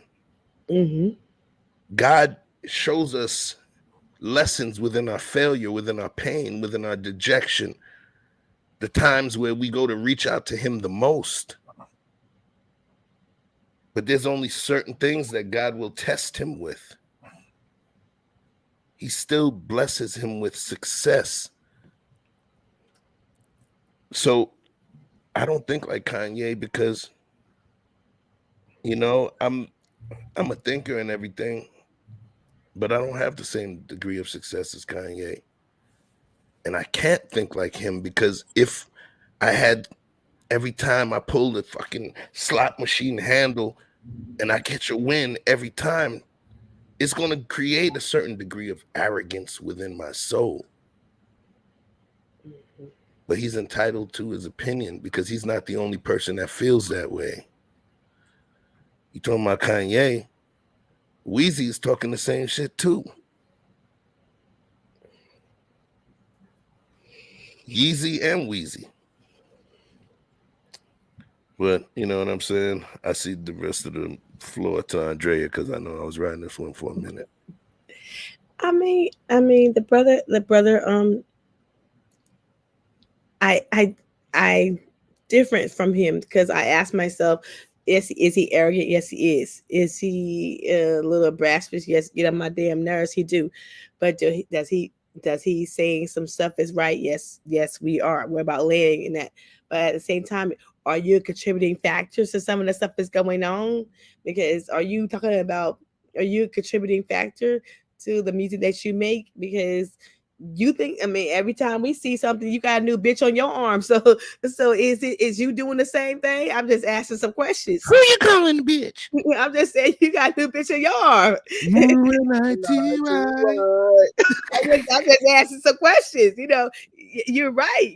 And so a question I asked: are you mad with the messenger or the message? Because you got a new bitch on your arms every week. So don't. I mean, are you part of the problem? Who are you talking about, Andre? Kanye. When do he have a new bitch on his arm every week? This ever since him and Kim broke up, he got a new bitch on his arm. You ain't see him. He got 3, 4, 5 on his arm. It's somebody new every week. Where you been, Vic? But, I don't keep up with Kanye bitches. I'm just saying. I'm just saying. I get what you're saying, but are you a part of the problem too? Because if somebody, everybody, worry about sleeping with bitches, are you got a new one on your arm every week? No. You can't have a man say something that profound and you end on how many bitches you got. No, I'm saying he can afford to have 10 of them and take care of them and have babies by all of them at the same time. If he's that profound, you know what I mean? Profound guys get, you know, they get a little more snatch. You get what I'm saying? That's what you earn for being profound. That's all right. Oh, that's what you earn being profound. Okay. All right then. You know, so get you one of them regular ass faithful niggas. Okay, you know. I'm just being but I mean, I do agree what he's saying. The message is profound. The message is good. I do agree. We should worry about buying land and creating our own lane. I agree with all that. I'm with him 100%. Okay. What about the victimization aspect? The victimization aspect. Because what Big Boy actually asked him was how he feels about people who say that he's turned his back on the culture. That was the question posed. Do you think Kanye's turned his back on the culture? Have he turned his back on the culture? I don't think he's turning his back on the culture. I think he's doing what he want to do, and he don't really care if you black, white, blue, or purple. It's me. I'm doing me. That's how I feel. Because when you start basing what your move, your shakes, and what you do because of the black culture, they ain't gonna never be happy about you. Black people gonna find out what you do is gonna be wrong anyway. I don't care if you give $1 million to the Boys and Girls Club. I don't care if you created a high school. I don't care if you bought a housing project. They gonna still have a problem with you because they don't. There's no pleasing these niggas. What you say? Are you trying to say that there's no pleasing these niggas? Yes. Black folks, you cannot please them. They're gonna always find something. Ask Jamal Bryant. And y'all should ask him. Y'all know better. Because his transgressions can't even be if he say a message, his transgressions are still bringing up. Okay, just asking some questions. So you still hold on. What hates to Mr. Best in the world? See, I said that shit in there, right? I just want to make sure we don't put a bookmark in that shit. You still defending this nigga. All right, hold tight. Listen, watch this. Hold on. We're gonna take a pause for the cause and a pause for love before Andrea's public flogging. All right. Oh wow. Mr. Best, what it do, big dog? Hey, what's up, family? My guy. What up, Vic? Vic, what up, baby? Man, think about the Chris Paul. Get out of here, sons. Yeah. Hold on, yo. He talking that shit, man. Okay. Right. We don't do that here.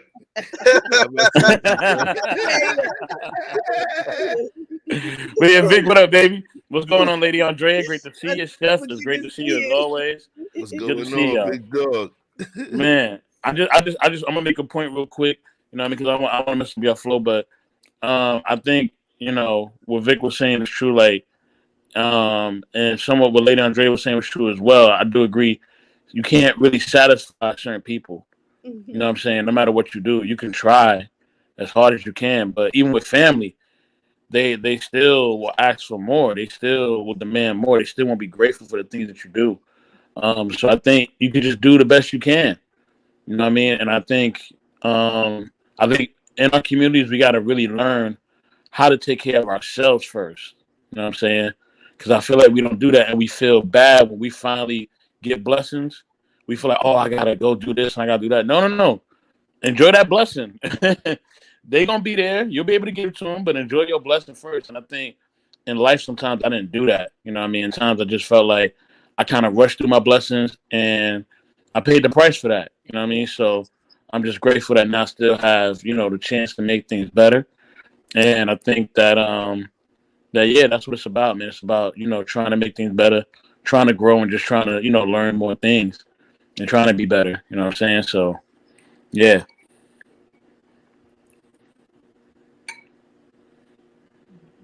Chef, you muted. Yes. Thanks. So yo, listen, you got a whole bunch of questions. You be having a whole bunch of clips.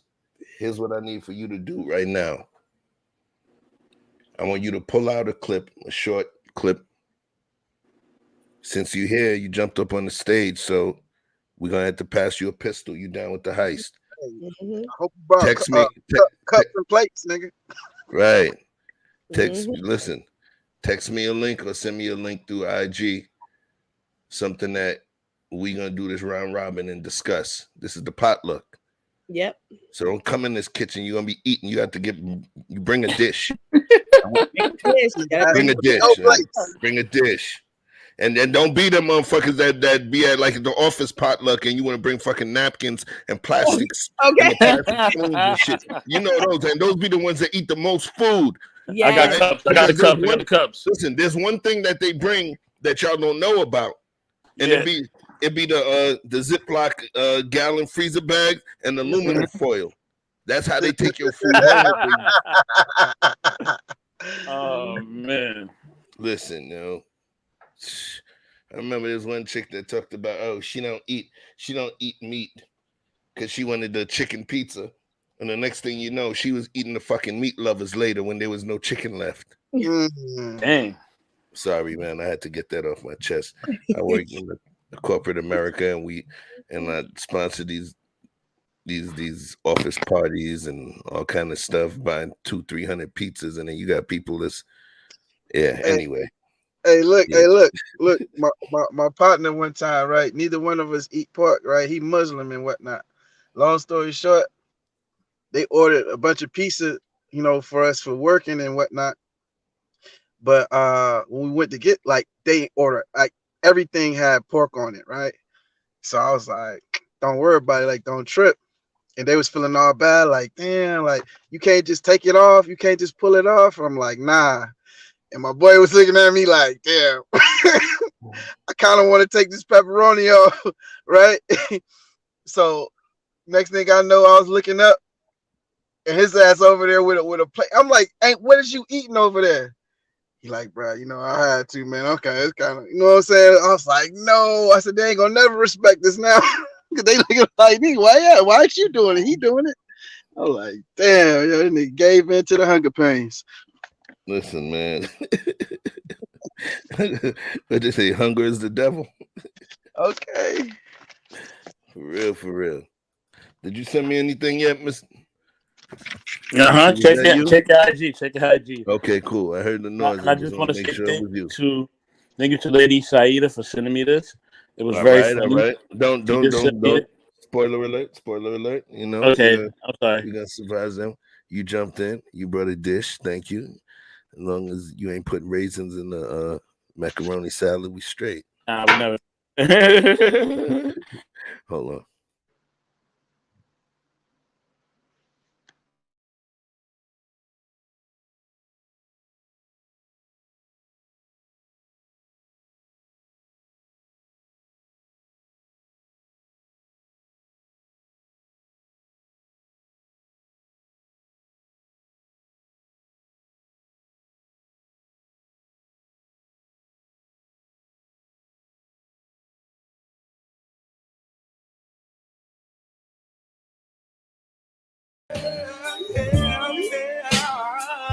doing this with you. Yeah.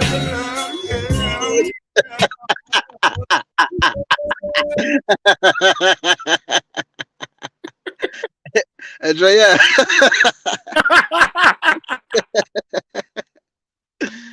Oh, damn, man. God damn. Yo, son, you're gonna have to call the parole board on your ass for that one. You violated. You just violated. Oh shit, it's my turn too. Cool. Yo, son, you just literally hearken to many videos that you'll see where you got the girls on them heels and they like, you get what I'm saying? I remember the one with the girls that was across the street from the Staples Center. Right? And then she had to cross a light, and you would have thought she was about 40 miles from the Staples Center, son.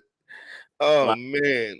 But listen, my sister. You can still look beautiful in the little dollar store, you know, little flat flip-flop joint with the little bow, you know. I'm over the furry joints, all right. But you know, just a little basic bow joint, it's okay, man. It's okay, yo. You don't got to go through all of that. Don't do it. Why? You're creating pain for yourself. Why? Don't do it, mama. It's okay. It's okay. Wow. It's not necessary. It's not necessary, man. Just, you know what I'm saying? Handle what you can handle. When I see the sisters doing it, peace to my boy Ray. You want to hear some funny stuff? This is the illest. He's at my homeboy's wedding. And when I tell you, all the sisters, from little petite tiny girls to the next size slim, to the this, to that, all the way to the big girls. There's every kind of woman. Every kind of woman that was there. And they was all, I mean, beautiful women, right? Funniest thing is, when the ceremony ended, the event space that they used, it was a dual duty. So after the wedding, people went outside, people went to a different part of the establishment so that they could set up, you know, the cocktail hour and blah, blah, blah. So me and the homie go outside and we out there talking and chilling by the car. All of a sudden you just see literally like 30 of the sisters come out. A few of them go into their trunk and then they pull out the little, the beauty store fuzzies, right? Fuzzy slippers. And then you seen 3 or 4 of them talking. All of a sudden you seen like 5, 6 cars just pull out where they went. They all went to the beauty store to go get slippers. And I was like, damn, yo. Now here's gonna be the rabbit hole. It kind of made me think, they know they can't all walk in them shoes. But the thing is, the pressure that women have that we don't have. Women are expected to wear the type of shoes that compress their feet and point them into a specific direction. They have a higher propensity for heel spurs, for Achilles tendonitis, more than basketball players, okay? For Achilles injuries and all of these different things. Us, we can wear whatever the comfortable shit that we want to wear. And we can still, some of us can still have crunchy feet because we're men. But the women, they have to go through a high degree of stuff in order to represent. And it's wild because the amount of damage that shit puts on their body, the toll it takes on them, you know? And shit. Yeah. They ain't got to kill no spiders or open no pickle jars. Shit.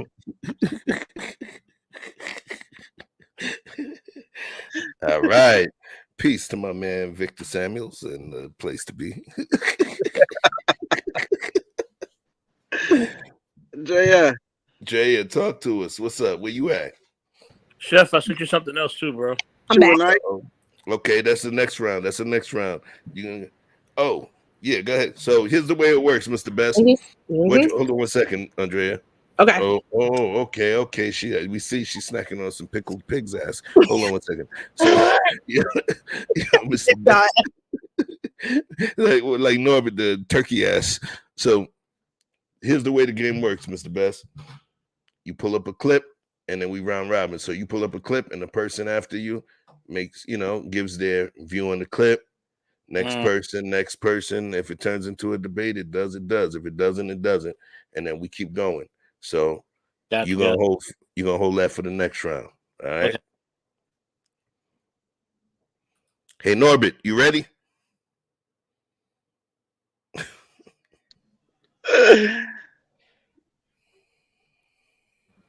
My ass ain't Norbert. Okay.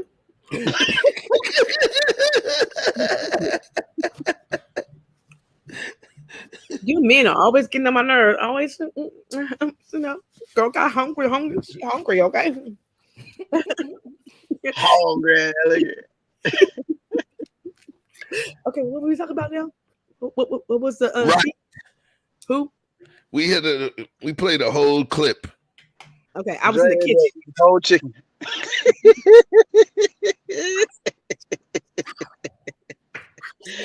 So we're gonna do this.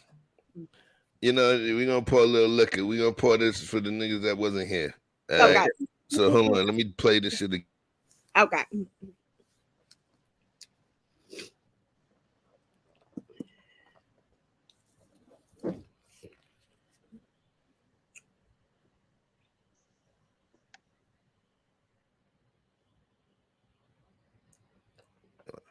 How to bring this thing up again. Thanks a lot, Andrea. Okay, I'm sorry. Hey, Princess K, I need you to explain what a foldable flat is. A foldable flat. Fix a flat? I don't know.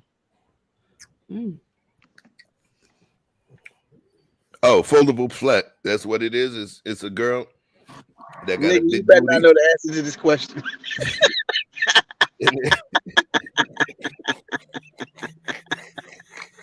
Olivia, come here. You should know I was about to say some bullshit. Let me go back to try and bring Andrea back to speed.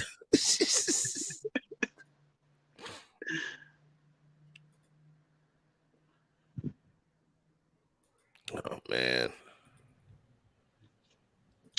Gay, yay. Right. I knew you ain't see that shit because you ain't say nothing. I was like, yo, she ain't say nothing. I know, right? I was waiting for the reaction. Right. Hold on.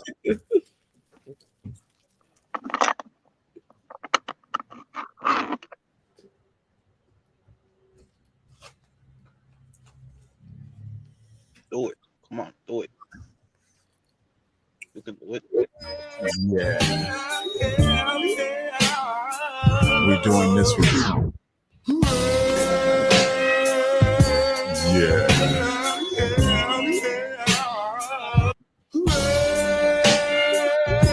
Yeah. We're doing this with you. Ass got chopped and screwed. Yo, Vic is crazy, man. She was walking like she got chopped and screwed. So what happened, Andrea? Was she going on a date and then they spent a night together and this is how she looked the next morning? You had to look at her feet. Is that how she looked the next morning? Yeah, on that one. And then she go to the No, pool. you didn't. You had to look at her feet. I'm looking at her feet. Like, did you go to the pool? Wearing shoes. She was wearing the shoes before. You know when the chicks be wearing the I do heels? that shit too. Though. My feet be hurt after the club. I mean, I take my shoes off too. Right. Oh, snap. Peace to my other Dawn. That's my other Dawn. There's Dawn Frank and there's Dawn Brown Sugar Bats Williams, Brooklyn's finest.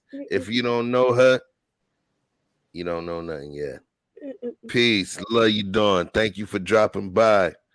Oh, snap. I'm going to have to do more streams where I'm multicasting over to Facebook Because I got my folks in the spot, Brooklyn's finest. She gotta change her middle name because she got a hyphen in the last one. Yeah, but don't worry about the hyphen in the last one. Just pay attention. Pay attention to the brown sugar part. That's the only part you need. Okay. The last name could have been Jack-o'-lantern, but they got brown sugar in the middle of that shit, nigga. Okay. Sweet bubbling brown sugar. You gotta pay for the rest. Patreon. I'll be singing y'all. Right. I worried about the wrong thing. You worried about the hyphenation on your red pill shit. You ain't worried about the brown sugar, son. Yeah, man. Anyway. Great clip, Miss. Great clip. Mr. Best. So Andrea, Thank you. Yeah, so Vic, I'm gonna let you handle that one. Oh, what in reference to the shoes? Yes. I think what Chef was cooking on earlier is the point that the degrees that women will torture themselves for this, again, social construct of what we perceive beauty to be.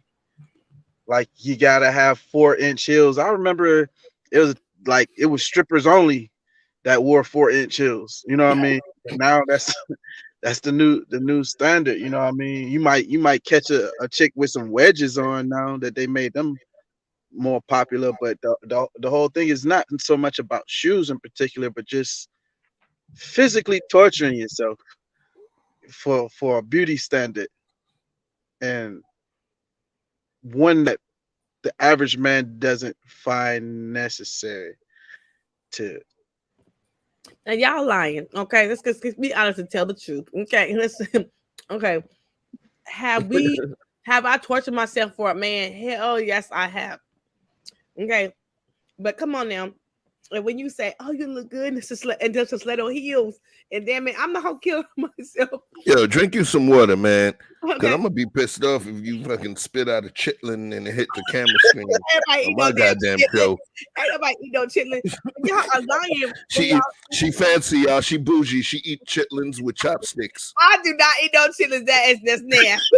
Okay, that's with chopsticks. That's nasty. But I'm just saying, come on now, you guys, you guys like the girls who are in stiletto heels. You like the ones in the club, and then your girl try to wear that shit, and then you like be like, what the fuck is I'm See, doing? that's the problem right there. Y'all think y'all know what we like.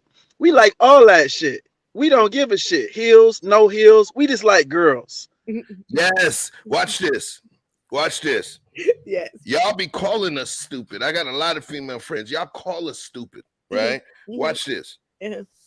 We'll be like, yo, she was fine. Yo, that girl looked good. And y'all will be like, y'all stupid. Did you see? She was wearing Kanekalon in her weave. You understand? They sell that at the gas station. Oh, really? Y'all think she looked good? Shoot, that outfit come from Dots or come from Rainbow. Oh, please. Y'all stupid.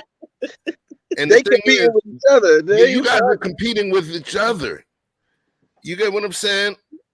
If a chick got a nice fatty and she work at the Chick-fil-A, you know what I mean? The khaki pants be working, boy. Come on, my brothers, tell the truth. Are you saying you don't want dime pieces on your arms? Say that one more It time. don't matter what she wearing though.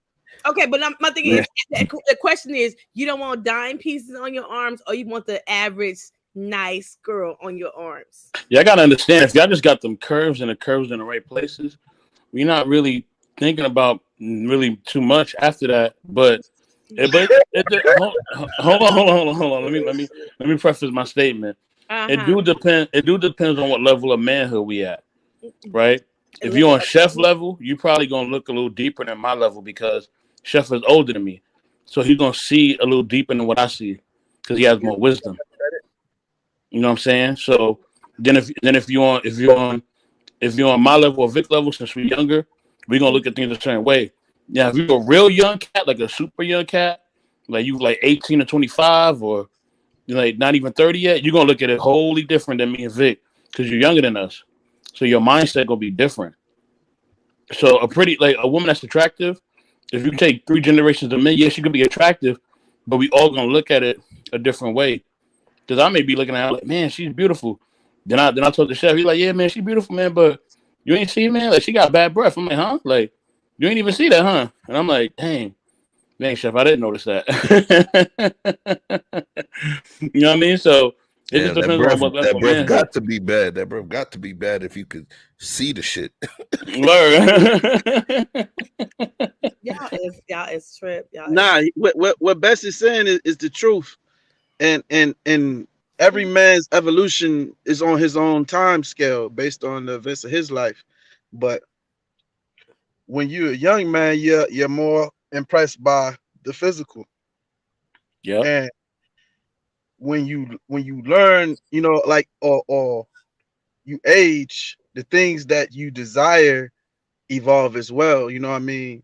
Like to watch a woman cook or clean or care for you know what I'm saying, like just take care of a child, like with a nurturing, like that shit is attractive. You know what I'm saying? More so than I would have ever gave a shit to pay attention to when I was younger.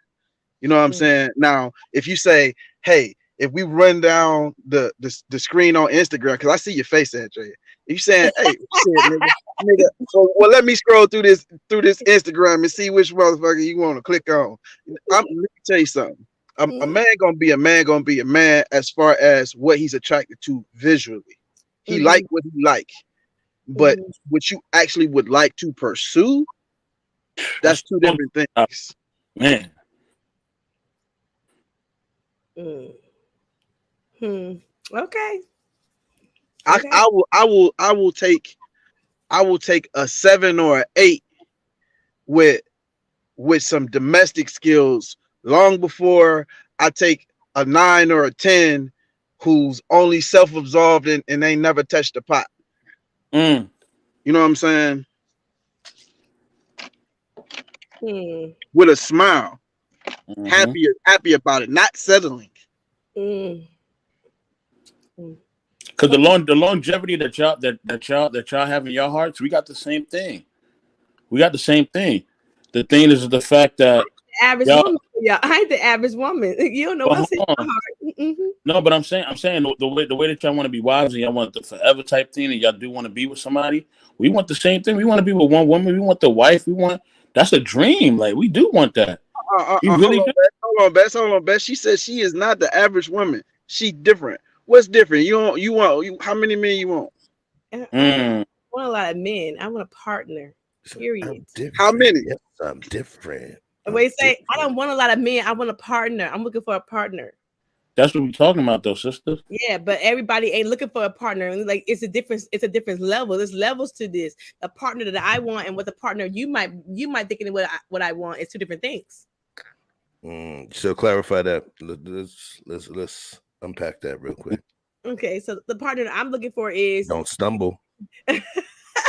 We do. Okay.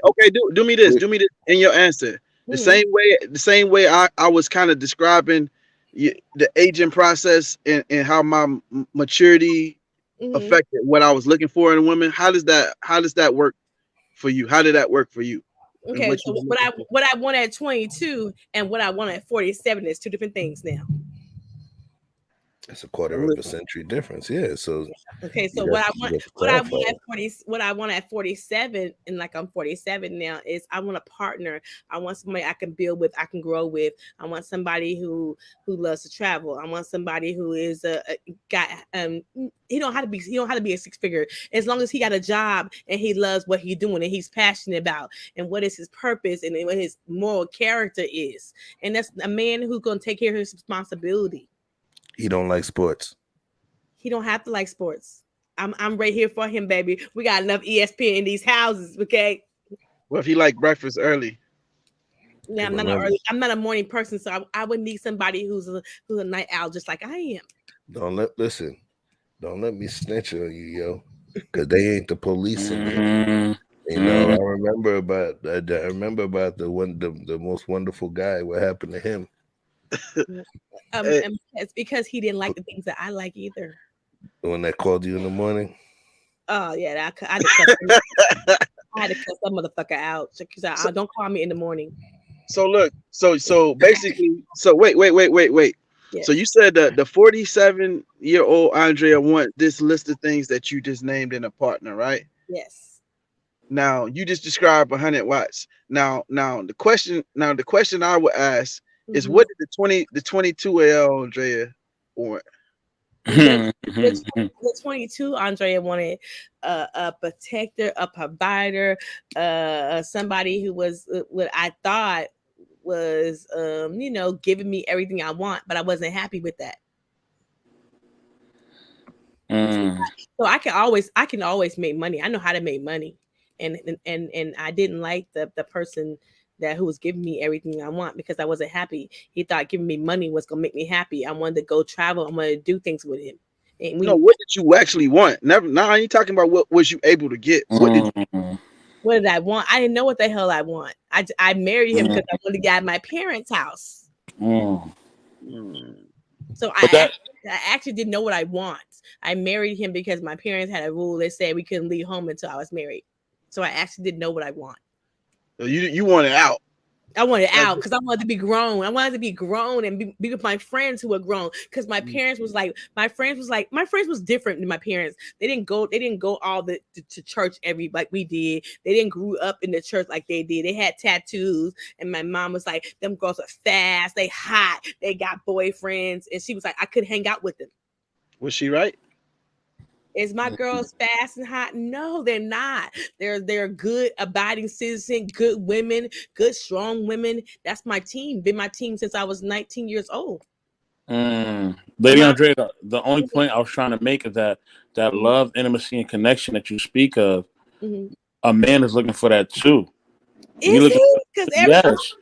That's why we put on this earth. We put on this earth because we seeking y'all as much as you seeking us.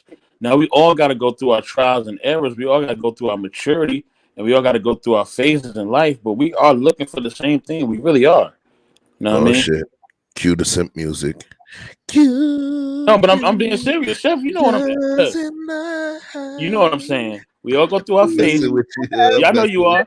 We all go through those phases. Y'all feel me? When we run in the streets and all that, and then we in our back of mind, even though we run in the streets, in our minds, we still like, man, one day it'll be cool to just have that one.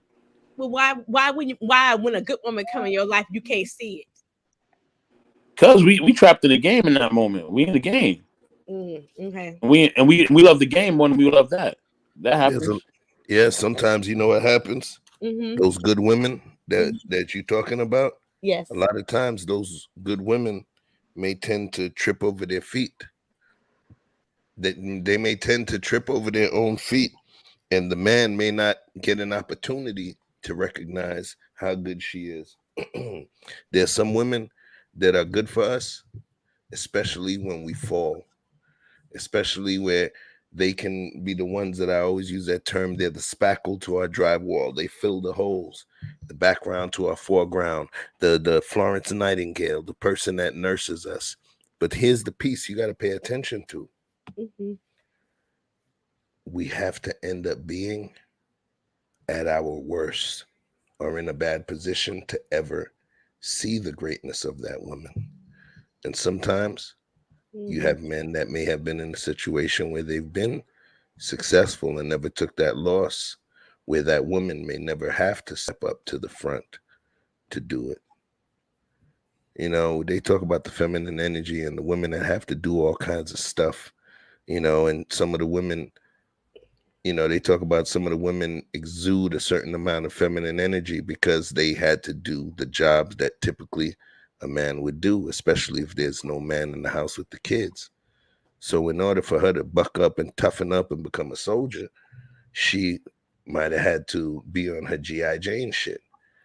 And then by the time now she meets a man and she's still on her G.I. Jane shit with the bald head and ooh-rah and all of that, it may turn somebody off. But the thing is, God forbid something happens to that man. That's the soldier that you need. So, you know, there's so many different ways you could look at it. I agree. I agree. Dexter St. John in the chat. Mhm. This thing, don't let him fool ya. Oh no. Hey, yeah. What happened to you? What I you agree. crying about? Peace to Eddie Murphy, Delirious, aka Eddie Murphy comedian. If you don't know what the hell I'm talking about, Google those things. He ain't plugging me, he ain't paying me, so I ain't repeating it.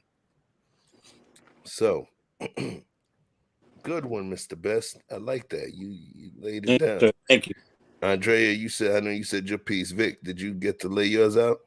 Yeah, I went already. All right. So about to drop something on you.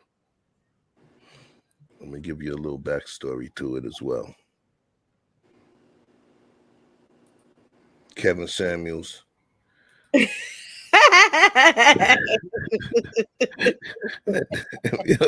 You hide over there? You okay? Yes, I'm fine. As soon as you said the name, started Right. laughing. So that's how I joined YouTube. When I say that, I saw the Average at Best video, and then me and my lady, we were watching it, and it became entertaining, and there was a vernacular, and we started recognizing certain things and figuring things out. It started conversations. Then the algorithm was like a wave that took us to a next group, which MTRs. Then it took me to Poor Man's Podcast, King Rich's, Rebel Zaman, and then whipped me around to the Lapeef Network. And, that was one of the ways that I got into it. All right. Oh, damn, he dropped. I just saw it. And Mr. Best had to bounce. So, I said Kevin Samuels, he got scared, so he had to peel out. But, he created a vernacular. And I believe that there was things that he said people didn't like his tone. But, the message. And there's one thing that we say, and you've been saying, are people attacking the message or the messenger? So, with that being said, rest in peace. He had his untimely demise recently. And I want to play something. And this is from another YouTuber. I shouldn't be giving this person light because they don't even have as many subs or whatever, but we got to shut this thing down ASAP. Peace to 100 Watts in the building. I see you, big dog. Night, Dawn, night. Thank you. You always invited. All right. Make sure you subscribe. Go join me on YouTube. Go over to my YouTube page and hit subscribe and hit the bell and hit all so you get notifications whenever I jump on. All right. Love you. Hold it down. Peace to Mr. Williams as well. I don't know about that hyphenation stuff. Yeah, take that bats off and just make it Williams. I know what Vic was talking about now. You know what I mean? Right. Mr. Williams, love you, man. Okay, you gave your life to this woman, and I know how difficult she could be. We're going to put a campaign to delete the hyphen. How about that? Hey.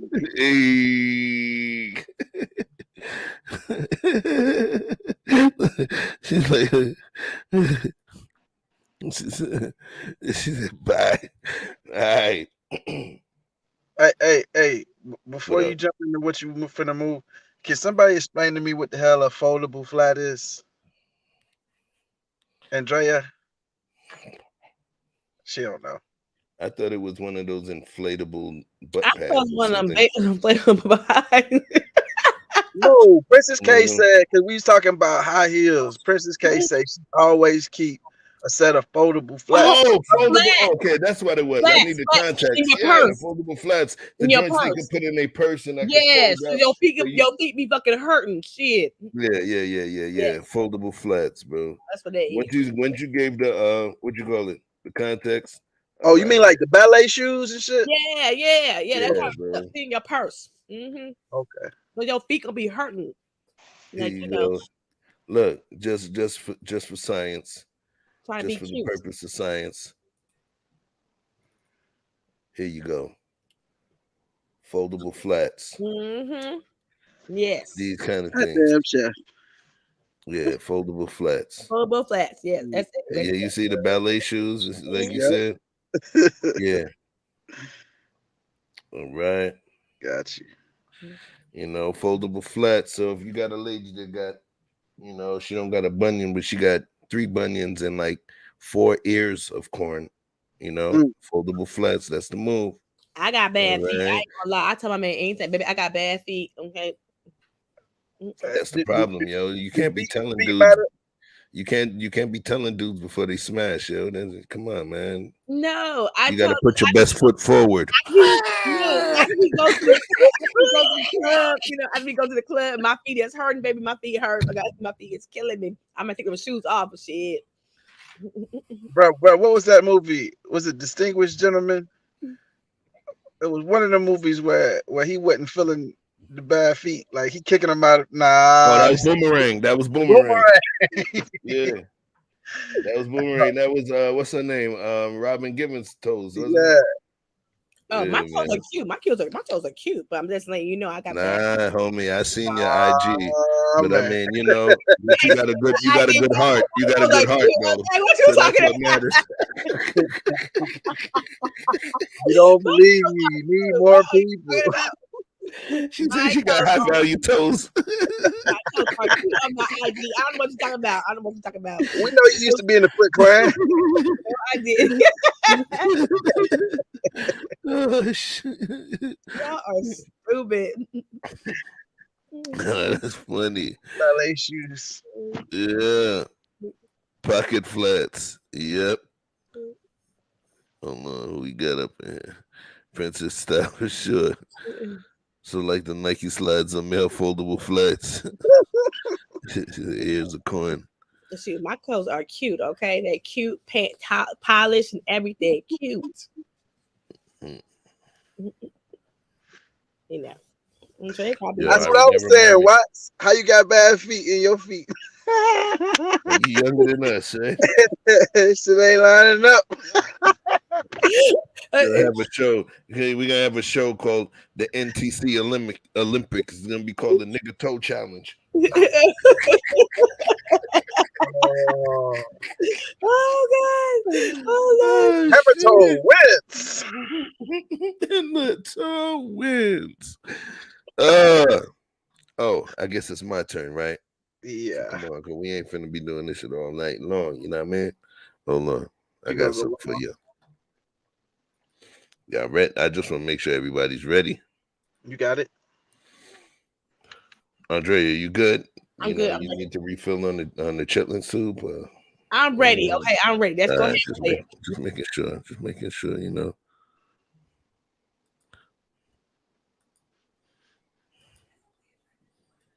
Hey. 100 Watts said he got the monkey toes. Let's go. This person who I edited this of multiple clips from this particular content creator. We'll discuss it afterwards. You know, I had to set it up nice. This man spent his entire career insulting black women, telling black women that they're not good enough, telling black women that they should put up with abuse, telling black women who make $80K a year that they need to settle for unemployed dusties, telling black women that they should settle for men that cheat. And today, I have some glorious news for you black women. Kevin Samuels is dead. Kevin Samuels has died. He is no longer with us. He is no longer walking on this earth. He gon' die. Yeah, I'm gonna die. No. After that bitch, I'ma lay up. No. I get the money, That's her. lay up. No. I'm gonna pack to the mail. No. Give it break till I mail. No. After that bitch, I'ma lay up. The divine feminine is an extremely dangerous and deadly spirit. Okay, so I think that it's kind of amusing that the last woman he was with is one of his exotical preference, and she leaves him on the floor dead. Okay? Fucking She lie. calls Fucking 911 lie. while his ass is on the floor dead. The That's not even paramedics her. come in and revive him. They revived him. So it's like, you're a registered nurse and you couldn't even. And if you fuck with the divine feminine, it will kill you. It will take everything you love out of your life and destroy you and leave you with fucking nothing. I think that, you know, this is a perfect scenario for a CIA operative to come in because they know how stupid black males are. You send a Latina in, an exotica in, his stupid ass is gonna fall for it. Your reckoning has came. The reason why we kept saying your reckoning is coming is because us witches can predict the future. When we place curses on Kevin Samuels and all of his followers, we curse you with doom and destruction and death. Your man ain't got no 10-inch dick. Your man ain't got no 10-inch dick because he white. And he ain't got no nigga. Yeah, my man has a 10-inch dick. And y'all niggas need to worry about why y'all dicks are so musty it makes bitches throw up all over it. And it's game over. This was a hit. They're trying to take out the black manosphere because the black manosphere is a fucking hate group full of fucking incels. So the CIA and the FBI has done a beautiful job dismantling the black manosphere because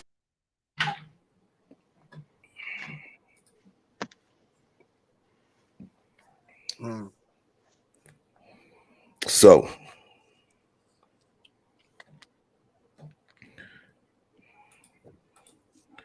oh, she's a witch. I understand now. Yeah. Let me send some love real quick. Somebody entered the room. We Unlock Nation. What it do, family? Peace, love. Grab your seat in the garden. So, you said, who man's is this? That was a woman. The woman you saw on the screen. Call it a shameless plug. I'm not going to give this person too much aggrandizement. And I'm not a YouTube elitist. I'm not even freaking monetized. You know what I'm saying? But I do possess more people that follow and subscribe to me than that person. And considering the message that they're giving, I wish not to aggrandize that individual. I wish not to aggrandize that entity and give them more light. However, I want to utilize them as a case study into what's going on. So stay tuned. There's I have some content coming through. It's going to be a reaction that I'm going to give on my own related to this person. I've done some research. You know, I'm on my E-Black. I may not do all the roasting stuff, but there's some very disturbing things. Anyway, what did you think about that, Andrea? I thought that it seemed like to me people are using his death to be rude, nasty, and disrespectful. And I caution this. I've been having this argument with my friends all weekend. So like this has been a hot topic, okay? And so as more I think about it, and since my friends named Chef and Vic have informed me, I am not a Kevin Samuels fan, but I tell you, they have told me what I know is ill-informed about him. So I reserve the right to change my mind about him, and that's okay. And I appreciate my brothers for letting me know. But I think it's wrong to talk about the dead when he can't defend himself. And maybe what he said was right, and maybe the black women are too upset to just digress and rethink and relook at his stuff and see what he's saying was not truthful. He had a message. He had, even if you didn't agree with his the way he approached it, he still had a message. And if we are going to be truthful with ourselves, black men are listening to him. Black men did listen to him. And honey, they felt like they was his voice. Kevin Samuels was their voice for him, for them. So I will say that, but I reserve the right to change my mind about him when I watch his stuff. And you know, and I feel like if you're gonna speak about the man, make sure you if you want to be, and I think about this with YouTubers, if you're gonna be out here reporting on somebody, don't lie, don't discourage. Say the facts and say the truthful facts about him, not lies and things is gossip. So sorry, go ahead. Because Kevin Samuels do have children, a daughter, a mother, and I do feel like the hate that he got. I heard an article. I heard a thing that his mother said that she was discouraged by all the stuff that she had heard about her son. And I told her, another YouTuber, I was on a live, and I told her, I said, as a mother myself, I could put myself in her shoes. I wouldn't want nobody to say discouraging about my son too. That's my son. I birthed him. That's my baby. So if you're going to speak about him, make sure you speak about facts. Don't lie. Don't start rumors. Don't start drama. Just tell the facts what it is. That's it. And I remember last time I checked, half of these YouTubers didn't go to journalist school, like Anderson Cooper, Don Lemon, Dan Rathers, Peter Jennings. Okay, I'm just saying. Fair enough. Let me just throw something out there too. You know, we've been doing some restructuring, and Andrea, Vic, and I, we had a real deep conversation, and we realized, and here's the beauty of it, we realized that Andrea, she heard so much about Kevin Samuels, but she never got the opportunity to view his content. So we actually have a series that's going to be coming up called Kevin Samuels 101, where we're going to play a certain set of curated clips of Kevin Samuel interactions, be it YouTube and or Instagram, and you know, gonna allow Andrea to understand and review it. And of course, you know, the first one we do, Kevin Samuels 101, is going to be average at best. So we want to make it interactive. So what's going to happen is that you guys have access to my email address. When that show goes on, if you have a certain IG clip you want that you feel is necessary for us to show Andrea or what have you, let's make it happen. You know, the beauty of it is, and the beauty of Andrea is the fact that she's not one of those people that didn't know something and fronts like she knew it since she was 2 years old. She's not the kind of person when you're in an argument and you present a pivotal fact, she doesn't double and triple down on it. She'll be like, damn, Chef. All right, I see where you're coming from. Damn, Vic. Oh, man, you're right. I didn't see it that way. Mm-hmm. I wish a lot of people would be able to debate like that and not just look for the W, where the real W is growth and knowledge and knowing that what you might have thought may be skewed. So stay tuned. You know what I'm saying? Because guess what? We switching this whole thing up. We ain't just Vic, Andrea, and Chef. We the team.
Rock with us. I like like that. You gotta send that to me so I can I can play it on my own. Oh too. yeah. We finna post I that. love that shit. The team. We finna drop that. You know what I'm saying? We couldn't do Nighthawks because your name is not 100 watts. We like Destiny's Child. If Michelle ain't there, if Kelly ain't there, if B ain't there, it ain't Destiny's Child. You know what I'm saying? It's the team. You know what it do. You know, 100 watts pop up. It's Andrea. It's the Nighthawks and Andrea, or the team and 100 watts. I'll let y'all do rock paper scissors on that one. You know what I'm saying? But yeah, you know, pardon the shameless plug. Yes, the team. I like that. It's cute. So be a part of the team. I'm a team player. I'm always a team player. So I'm gonna jump on at that on ramp and just say, hey Chef, was there something in the chat you wanted to address? I know you had a comment up there for a minute. I didn't know if you want to address it or not. Tell me who, which one? What's it? We on Lock Nation. Let's see, what a Chef. So they still treating this man Kevin Samuels like a god. If Samuels tells Sam children, may God protect, Tell Sam children, may God protect them. I don't know. Yeah. We on Lock Nation. Can you provide a little clarity with this one right here? I know it might have been a typo or what have you. Please. We just want to make sure, get a little clarity. Yeah, I got a few things to say about the clip you showed. Talk to me. One, that's not the first person or female that I heard speak like that. And I'm a big proponent of like what you like. Why you give a fuck about what I like? I don't give a fuck about what you like. I ain't over here causing you no issue. So, you know what I'm saying? We all got problems, but I ain't fucking with you. So why you over here fucking with me? You know, I got a song about it. Like here it go. But I want to talk about the fact that her titties look like foldable flats. I just want to say that. And I wanted to also, you lying, man. Because you don't like it, you would just suck the hell out of them things, man. Just stop. hey, I didn't say they were high grade foldables, but They look like they were well greased or whatever have you. You know what I'm Here saying? you go, trying to make me walk down this road. Hey, so I just want to know for somebody who like vanilla vainas so much. How you know niggas dick be musty? You gotta get awfully close to know how a nigga dick smell. That's just a question. I'm just asking some questions. So you got here's questions. what I'm gonna say. I'm gonna say this. I kind of gave y'all a little precursor because there's a lot more information. You know what I'm saying? But I had to bring that information out. Y'all are gonna learn. Y'all gonna learn about this person. Did you bring the information out? Because I said it's y'all shoot the messenger or the message like Jamal Bryant with his transgressions. Just asking some questions tonight. Don't you start with that Jamal Bryant shit right now. Listen, she gonna run that shooting the messenger shit in the ground, yo.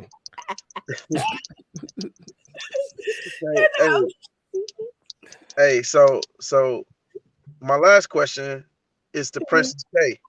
And she said, oh, she's a witch. Now I understand.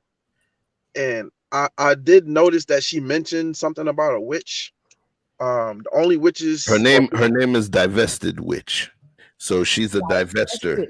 Oh, okay. She's a divester, and I'm assuming she's. I don't know that that's directly associated to the witch part, though. You know what I mean? No. I'm just saying her name is Divested Witch, and she's talking witchcraft shit. So the whole thing. My question is, like I say, I've known the handful of people that I've known claim that they were witches or into Wiccan and witches, and I know they're two different things, but the whole thing is that those have all been white women. So I've never known black women to claim witch any kind. I You know, have. now They I know grew up people around have white witches. women. You say what now? I said I have, and Mhm. they all grew up around white women. Okay. Well, okay then. All right. It doesn't mean it does. It does not mean that it infers that it's only white women that do it. All it means is that in terms of my life, Right. what I've come into contact with, so call it anecdotal. Anecdotal. Right. So I just want to know what Princess K knew about the witch lifestyle, and if she had something to add to that. But that's all I got.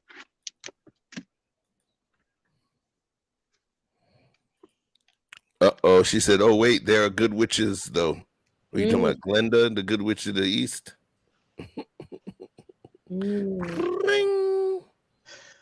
Nah, she's talking I about met the a couple of girl black off the witches. crab. Wait, she said I met a couple of black witches. Me too. Light as a feather, stiff as a board, light as a feather. So, in all fairness, Wiccan is more so worship of the powers of energy within nature, and I'm not a part of that. I'm a Christian. I do believe in God. However, in terms of understanding the salient nature of specific religions and worships, it's more nature-based. It's more of a nature-based type of worship as opposed to satanic worship. By parts of Louisiana, but that's hoodoo and voodoo, right?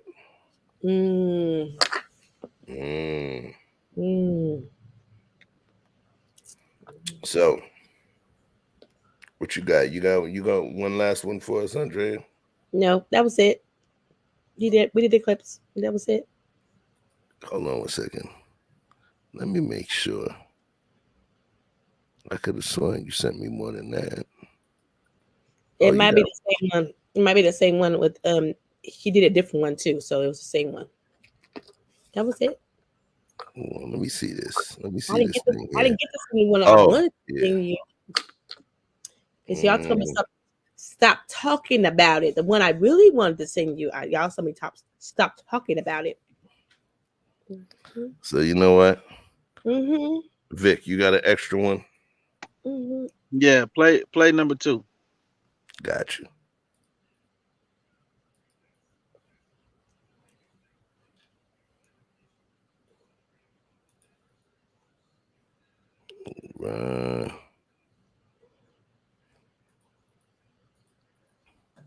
Uh-oh. All right.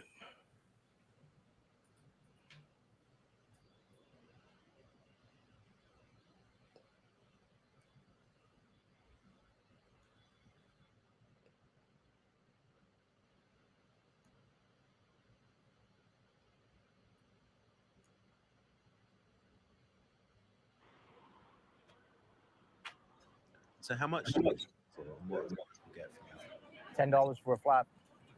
Can I see?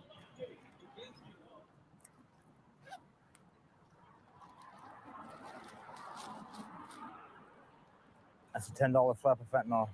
And that's dark green. Dark green. That's the shit that's dropping people. Do you know what purity that is? 15% fentanyl. 3% heroin. The rest is baby laxative, sugars. Is it possible that I'd die if I took that? Yep. All depends how high your immune system, your tolerance. I mean, I've never taken fentanyl before. If you took that, you'd die. 100%. 100%. Would you sell it to me? If you wanted to buy it. If I want to buy it? Like if I give you $10 for that now, you'll sell me that? Yep.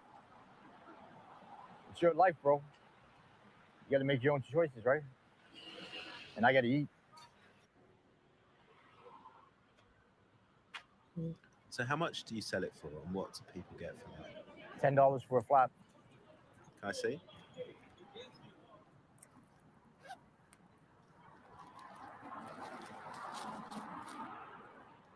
That's a $10 flap of fentanyl. And that's dark green.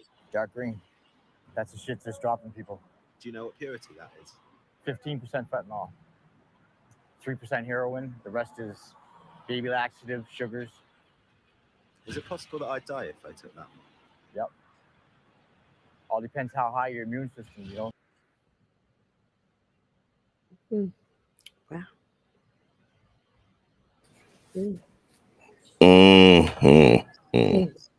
So, I guess it's on me.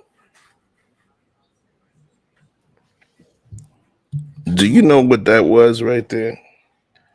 Regular people would say, how could these people, after seeing this should really change their minds. This should be the thing that makes them see. Don't do it. Don't try it. Do you know what that was right there? But when you put something out in the streets, you put something out, on the street, and once it gets marketed as something that's banned, everybody buys it.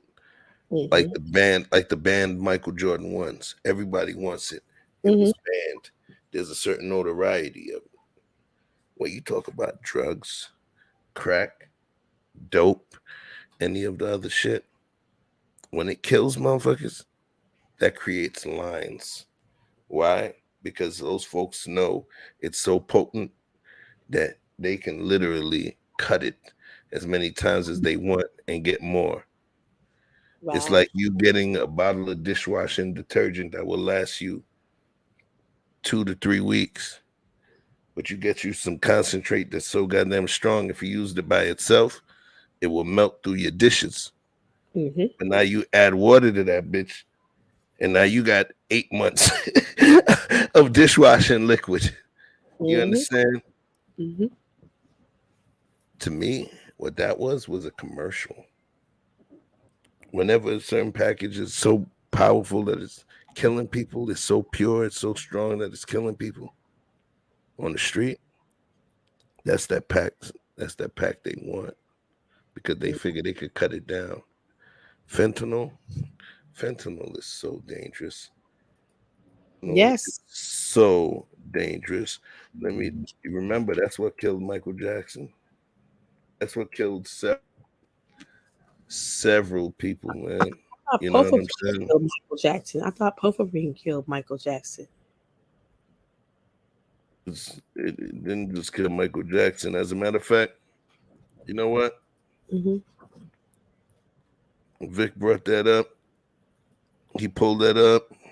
So what I'm going to do, I'm not going to debate it. What I'm going to do is support it. So hold tight. I'm about to play this for you.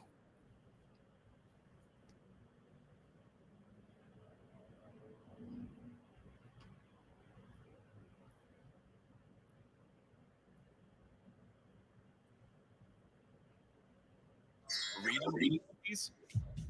Push. Point. Chicago Sheriff's Department is sending out an urgent warning today after the near death of a deputy.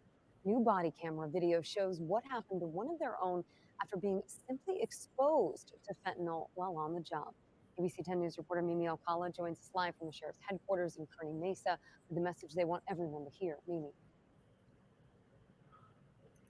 Hi, Lindsay. They want people to see this video and realize just how quick and easy it can be to accidentally overdose on fentanyl. I want to warn our viewers that some may find the footage to be disturbing. I got you, okay? I'm not gonna let you die. As fentanyl-related deaths continue to be a problem in San Diego County, the Sheriff's Department has released this dramatic video as a public safety warning showing just how fair use can be. I'm Deputy David Faiwai, and I almost died of fentanyl overdose. On July 3rd, while on a call, Deputy David Faiwai from the San Marcos station found a white substance that he suspected was drugs in this red Jeep. It tested positive for fentanyl on the scene. That stuff's no joke, and it's super dangerous. Unfortunately, he was already quickly exposed to it. I was like, hey, dude, too close. You can't get that close to it. A couple seconds later, he took some steps back, and he collapsed. Faiwai's field training officer, Corporal Scott Crane, spoke in the video released by the department detailing his instant reaction.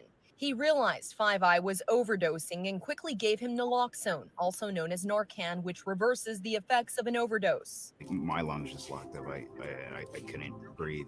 Came down to him, grabbed him, and I did one nasal spray in one nostril, opened the other one, another nasal spray. Crane stayed by his side as medics arrived. Five Eye OD'd again while in the ambulance on the way to the hospital, but thankfully he survived. The sheriff's department now using the intense footage to warn the public of the dangers of fentanyl. Fentanyl overdoses are on the rise throughout our county. Every day, deputies recover fentanyl in our communities. According to the DEA, the synthetic opioid is 80 to 100 times stronger than morphine and 50 times more potent than heroin. And we do have a full link to that. 50 times more powerful than heroin. Or if you're from the urban community, heroin. Yeah, that's crazy. It's not a joke. Fentanyl. This is put it to you this way. I want y'all to think about rice. If y'all ever had a bag of Uncle Grains, Uncle Ben's, right? Or whatever type of rice. I want y'all to think about 1 grain of rice, and I don't mean that wild rice, long grain shit. Just a little piece of rice. Now I want you to think about cutting that piece of rice, that little piece, that tiny ass piece of rice, cutting that shit into 25 pieces. 25 pieces. That tiny piece of rice into 25 pieces. And understanding you could be a man that weighs 240 or 250 pounds. And even let's call it 30. 1/30th of the size of a grain of rice. All you have to do is smell the shit. Because if any of y'all stayed awake during science class, you understand when you smell something, that means that thing is already in your system. Yep. When you smell something, that means molecules and atoms of it have already entered your nasal canal. And at this point, it's sending messages to your brain to pull from the files to be like, what is the smell? Oh, this smell like garlic. Oh, this smell like cilantro. Oh, this smell like shit.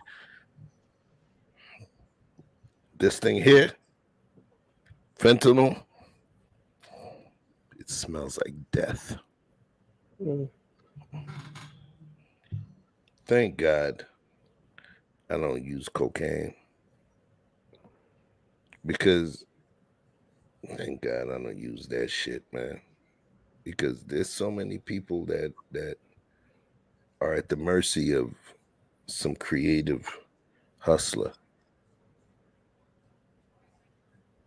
Some creative hustler. The same way somebody will push their YouTube page as a content creator to focus on beef. Not just handle beef when it comes, but actually focus on it. There's hustlers that will mix different things in their product and put it on the streets because they recognize shit is sad, man. People are playing with poison. The strongest poison we ever seen. Yep. And the deadliest one we ever seen. Well. Oh, I give you a piece. It's Andrea's turn. You ain't gonna get out of that one, Andrea. I want y'all to, Andrea had a long relationship in her life with cocaine. So I think tonight she's gonna share it with us. No, I didn't. I don't do drugs. Okay? No, we talking about the 22-year-old Andrea. Never did drugs. Hey, that's fucked up, Chef. I didn't even drink. Okay, I didn't even drink at 22. Okay. I'm on my fucking nigga smack tonight. I started drinking till I was like 25. I started drinking till I was 25. All right. So I'm the man. In this bunch. Okay. Wait a minute. You about the clip, Andrea? They say, I mean, it's a deadly It's a deadly drug, and people are just dying left and right of it. Like people are accidentally dying from it because I don't think they know it. They don't know it's that strong. And sad. I just looking at the police officer and unless he like did you accidentally swallow something, nigga? Or I think he touched it. I think he touched it. He touched it. He came in contact with it. Like he touched it. It's Oh, you talking about the cop? Yeah. Yeah, what it was so, bro, Vic, put it like this. Fentanyl is so powerful, you don't have to inhale it. Just a sprinkle of it. Yes. Can just sprinkle on your skin and be absorbed through your pores. Yeah. It's that powerful. That's why he even said, he was like, yo, you too close to that. That's fentanyl. Put it like this. But back in the days, you remember the cops you see in the TV. Hold on 1 second. You seen the cops on the TV and on the movies where they'll do this thing. They'll go. It's my remote. It's plastic. And they'll see they'll catch something, they'll do one of these. Yep.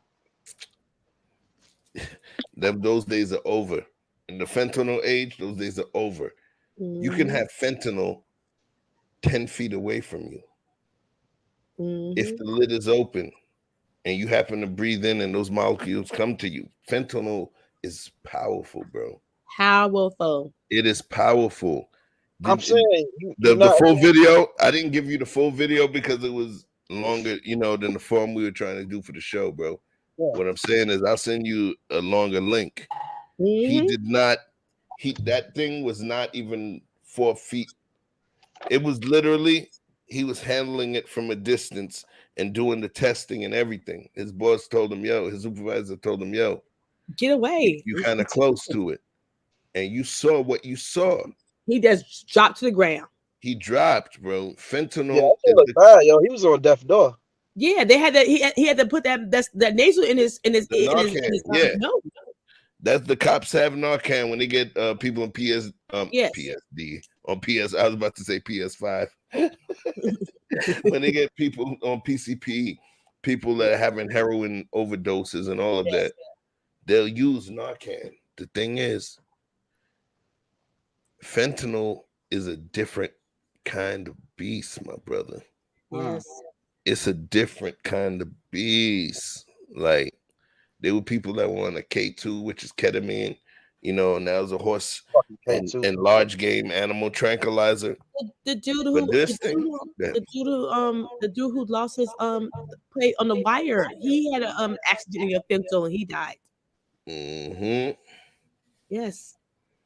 Yeah, you talking about? He talking about Michael K. Williams. Yes, that's what he is. That's Brooklyn's finest. Grew up not too far from the homie. You know what I mean? The thing is, he was battling some addictions as well, but nonetheless, fentanyl killed. Listen. The amount of people that got killed by fentanyl is ridiculous. It's ridiculous. And it's almost like the new added piece that they put in there into folks' cocaine, and folks don't even realize it because cocaine is supposed to be something that makes them hype and happy. Yes. But they also threw something in there that takes the edge all the way off. How the fuck would you ever build up a tolerance for something like that? Well, actually, I don't think you can. I think you can't. No, that's what dude said in the first clip that I played. He's like, is that shit gonna kill me? He said, it depends on your tolerance. Depends on your tolerance. I ain't never did it. He said, then it's definitely gonna kill you. He said, and that's the reason. Really, I wasn't so in tune into the fentanyl part because I don't know that much about that, and you've actually enlightened me to a large degree on that today. But the emphasis that I was focusing on was the fact that he said, would that kill me? He said 100%. He said, but if I want to buy it, would you still sell it to me? I said, absolutely. I gotta eat. You know what I'm saying? And if it's your choice, because if you don't get it from me, you're gonna get it from somewhere else. So why the fuck not? So a lot of people feel that way in that market, and I'm just more curious to how much accountability, because in Black culture, just like Kanye was speaking on earlier, we make a lot of excuses for why we do some of the fucked up things that we do, including selling people. So we give passes for certain things. But there was a time that if you sold crack, you was looked at as a certain way, like, yo, sell weed, or you can sell a little bit of coke, but don't sell that crack shit. You know what I mean? People will crack down on you. You know what I'm saying? So I'm just saying that should there be a standard of sorts? Should there be honor amongst thieves? Or I don't even know exactly what the question is, but I'm just saying, like, is there honor among thieves? Like, what I always heard is what my friends and my family always tell is you don't sell something to your community, it's destroying your community. But I'm in a crossroad with that, because I do know some former drug dealers, and they have made amends. They have tried to be the best they could, but this is what they had to do. So I ain't the one who they said, judge you need be judge you to be not judged. And so I'm in a crossroad when it comes to that. I'll say this. Mm-hmm. When I was a much younger man, Mm-hmm.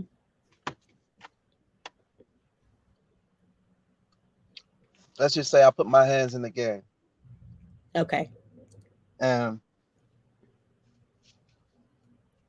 I learned a very hard and costly lesson early. Yes.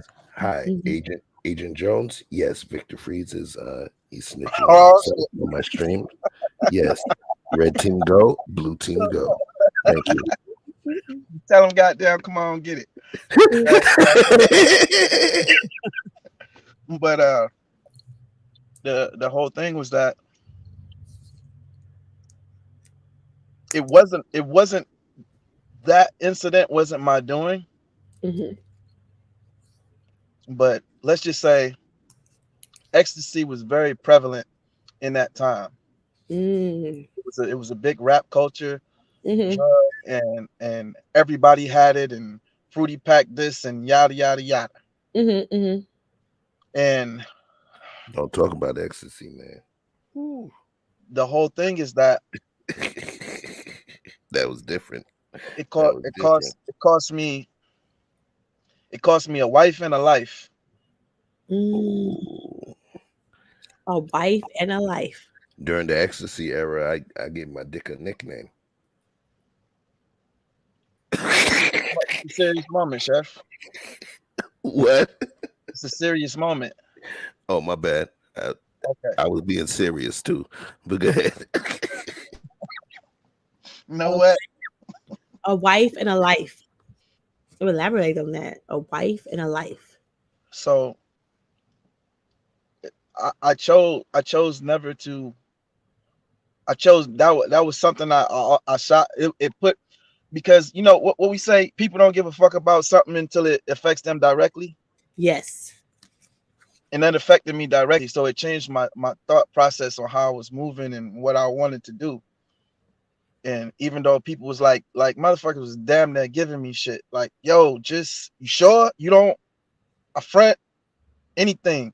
And I'm like, I don't want it. Get the fuck away from me. Don't bring it around me. I don't want to talk about it.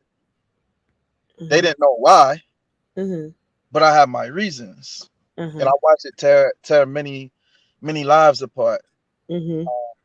Oxycontin. I've literally watched people's lives just deteriorate and degrade. And I've seen listen, That's legal poison. The things people will do for it. Mm-hmm. It's I'm more talking about addictive than heroin. I'm not talking about children. I'm talking about grown men and women. But a wife and a life? It cost him a wife and a life. So are you saying that she was used it? Correct. So with all that said, it's just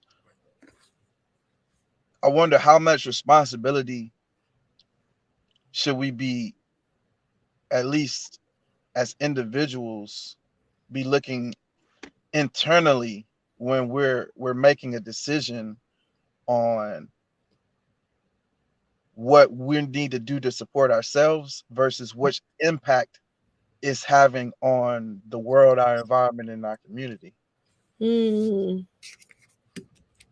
And does something have to happen to you directly before you ever start to give a fuck? Because that man said, hey, would you sell me this knowing that it would kill me? To make $10. And he told that man yes without blinking. And he was dead ass. He wasn't playing.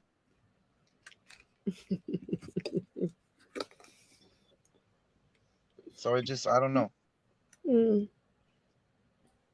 What Vic's saying is real. Mm.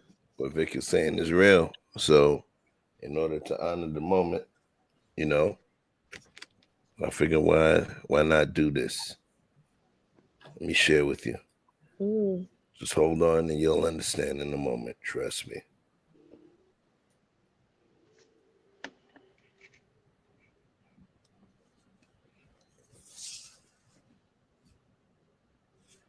Mm. Every girl on Instagram make you feel, I know her, I can talk to her. And the nigga be trying. Every girl on Instagram make you feel like, I know her, I can talk to her. And the nigga be trying, nigga. I'll be all in the comments, leaving hard eyes, winky eyes, hug emojis. None of that shit works. No, you know how to get a girl out. I'm gonna teach you how to get a girl from fucking Instagram. Yeah, watch. Check this. Check this. Check this. Check this. Check. I got you. I got you. I got you. It's one emoji you gotta use. One emoji you gotta use. You know what that emoji is? Nope. Wrong. No eggplant. Gonna get called for rape. Fucking eggplant. I got you. You put in her comments. You put 2 slices of bacon. 2 slices. And you know what you're gonna say? Bacon? Gotcha, bitch. My name's Fuquan. 6 foot tall, 170 pounds. I like long walks in the park.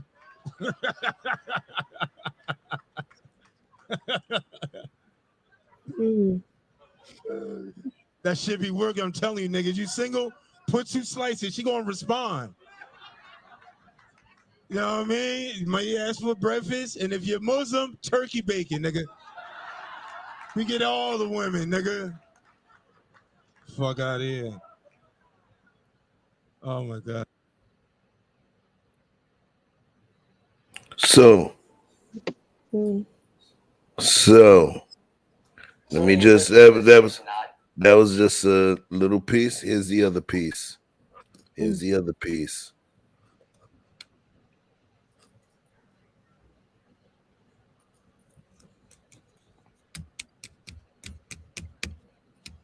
To blend with the conversation, I'll read something.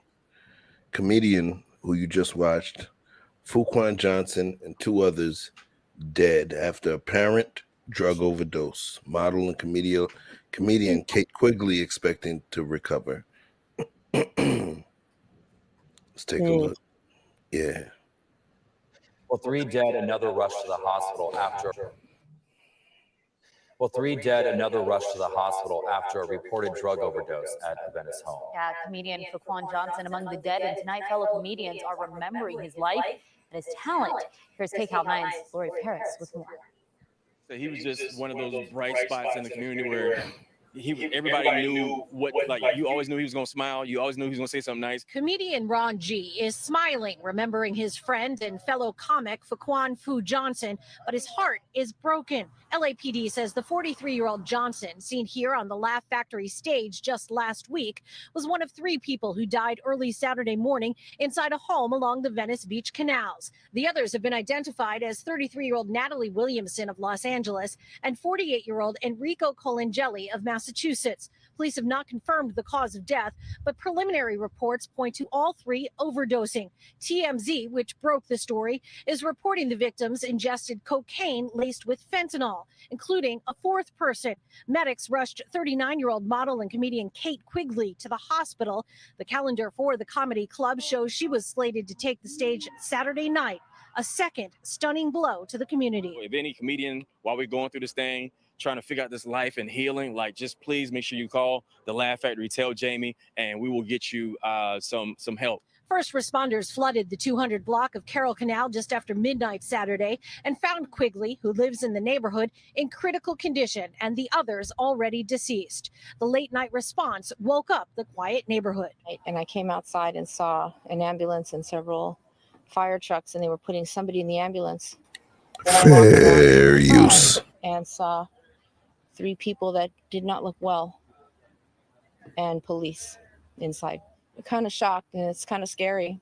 Quigley is expected to recover. At tonight's show, the host told us he would hold a moment of silence to pray for her and Fu Johnson. In Hollywood, I'm Lori Perez, KCAL 9 News.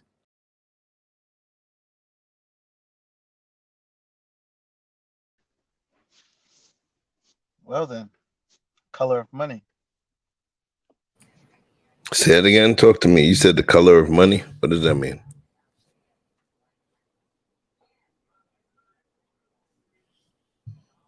Hello? They don't have no. It's not racist. It's not conscientious. It has no morality. It just is, and it drives men to do the unthinkable and sacrifice all of those things that make men men.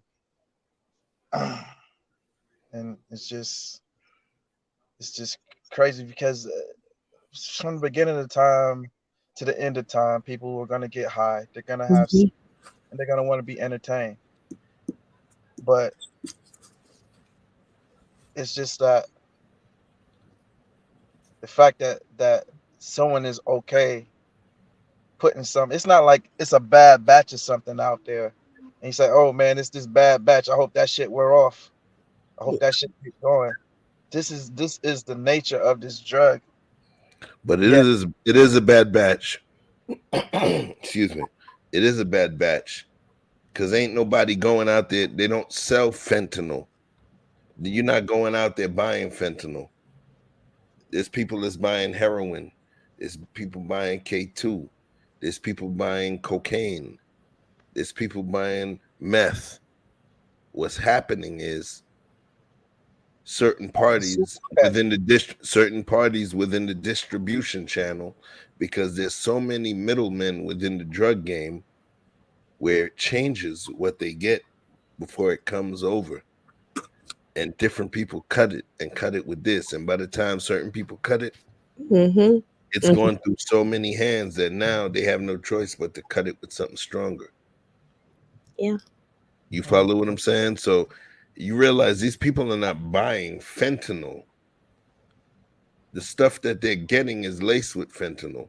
Fentanyl is a depressant. Fentanyl is something that will stop your system from responding. Cocaine is different. You get what I'm saying? Cocaine is an amphetamine. Cocaine is something. Amphetamines normally have I-N-E at the end of them. The things that get you more amped, that have certain impacts. Cocaine, A-I-N-E, morphine, I-N-E, nicotine, I-N-E, heroin, I-N-E. I'm not making this up. This is not a chefism. Pay close attention to those things. All I'm saying is that the people that are going to the streets to buy it, they're not going to purchase fentanyl. What it is that within what we call the supply chain, somewhere something became adulterated, mixed in, cut, which changed the whole dynamic of the game. Ain't nobody going to buy fentanyl, my dude. If somebody gave you half of a grain of rice of fentanyl or 1/30th of a grain of rice and fentanyl and gave it to you in a brown paper bag and then put it inside a plastic grocery bag, you ain't even making it out the store.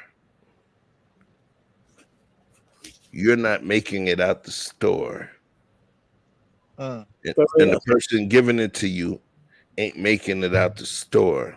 This thing is that powerful. What did they say? 30 times, 50 times more powerful than heroin. Yes. Like, what else do you need? You saw that cop was not even exposed to that thing for more than 1 minute. He was just... He opened it. Right. Let me tell you something, right? I'm a smoker. I don't really run the gambit of all the illicit drugs like others may. I'll never just be, I gotta try it, motherfucker. Because I've seen a lot of things go wrong for people. But I had my appendix out, right? And they gave me the little morphine button. And let me tell you something. I've never been like afraid. Like this shit I don't do and shit I don't try. You know, my aunt had a long history with crack cocaine. But I've never been like afraid, like I fear like morphine maybe because listen, let me tell you something. That shit made me not give a fuck about nothing. Like my pain, like it didn't necessarily make my pain go away. I just didn't give a fuck at all. I didn't care what day it was, what time it was, if I was alive or dead, in pain or not. It was just like my life was irrelevant to me. And that feeling of just being able to exit stage right, I get it. I get why people would do certain things because if you can get to that, whatever you had to do to get to that place, if you can stay there, you could. All you got to do is hurry up and get back. And the fact that you had to do all of these ridiculous things to get it don't even matter no more. But to hear something would be that piece. That's Cuzzo. Shout out to my boy. Hey, so to see that level, to say something Wait, this your cousin? Yeah, for sure. That's fine. FNK 907? Yeah. Peace, cuz. Peace, cuz. He repping all the way from up there in the snow. He in Alaska. Woo! 30, 40-day nights. Yeah. No sun. He love it out there. He got snow dogs and all. I mean, he getting that bread. He getting that Alaska money. Oh, that every year money. But go ahead. The whole thing is that to think of anything to be more powerful than that. I can't even fathom or conceive. So the simple fact that you say basically, because there was a time, right?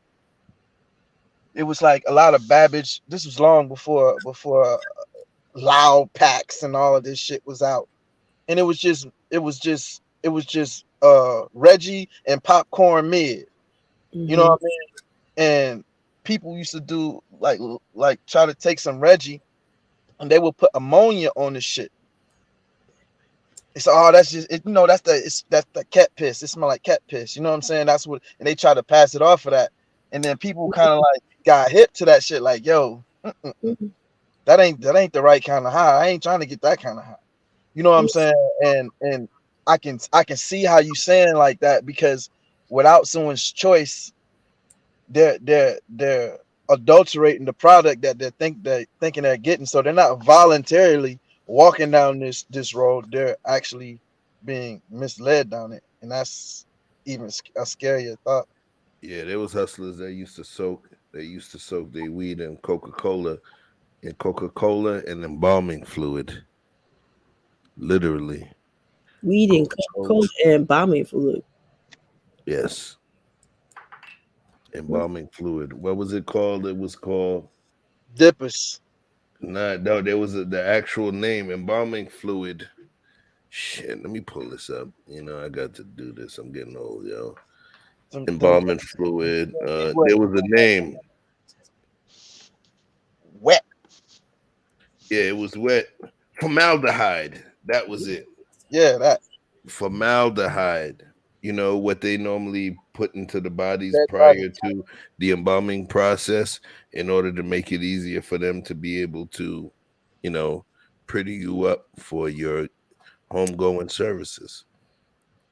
They would put that shit on the trees, and motherfuckers back in Brooklyn, they used to call it the black, right? Mm-hmm. What weed grows black? Ain't no weed growing black. What it was they would soak that shit.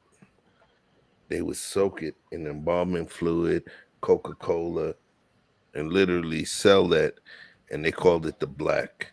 The only weed that's dark is Thai stick from Thailand, and that's just because of the way that it's cured.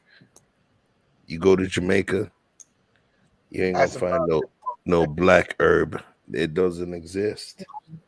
That's an adulterated, troubled, played with form of a natural herb from our creator. So it ain't the same.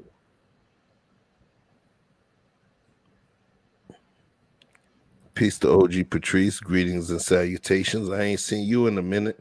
Listen, Okay. we got to go light a fire under Frank. I know we on that little hiatus, like when you watch Power and, you go a few weeks without seeing the show. But, I don't know. I feel like I'm being lazy, OG Patrice. I need to get back on my bus stuff. Last time we did a show, and I did show a clip from the show as well. Last time we did a show, I was holding a pistol to your head. But I love you nonetheless. But yeah, we got to get back on that. Life or death, y'all. If you didn't see it earlier, you know what? What the hell? We're going to throw one on for you right here. So you want to learn the game or not?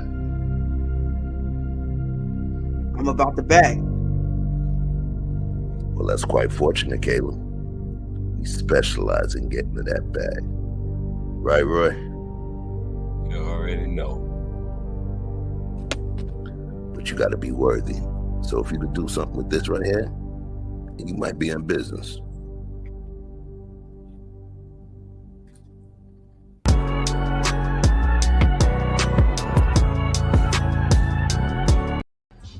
So you want to learn the game or not? There you go. Peace to OG Patrice. She's the winner. If y'all understand. She was holding down the project too, out in Vegas for the Black Film Festival. Peace to Miss Michelle. But yeah, Team Life or Death. Make sure you guys pay attention. Sorry, I apologize for cutting you off with showing love. Let me ask. I could have cut you off for some bullshit, but showing love is a good excuse. Let me ask you a quick question, Shay. Because I think this is the crux of the argument or the question that I was digging for. Because I saw the clip and it bothered me, but I couldn't develop the thought fully. There's a couple places in South America. I'm trying to think of, is it Belize or one of those countries? But the whole idea is that they have just like a lot of places have decriminalized or legalized certain what would be considered illicit drugs. They've decriminalized all drugs, and they've created a safe haven of sorts for people who would like to or are already on drugs and cannot get off of them, a safe place to do those drugs, as well as medical care and treatment centers all in the same area to assist those people who want to get off, but to help the people who would like to do those things to do them more safely. Is it more are are they too far left? Is that the wrong idea, or should we be aiming to head closer to that direction in the future? I want to answer that question. Um, are they far too left? I don't think we have to go to Central America, right? Peace to Jamal Barrow. Peace to my nigga Shine. If y'all understand the relationship in terms of Brooklyn, Flatbush, you know, part of Shine's team was one of the member of one of my groups named Lost Tribe that I was a member of. So we know the dude. I'll say this to you.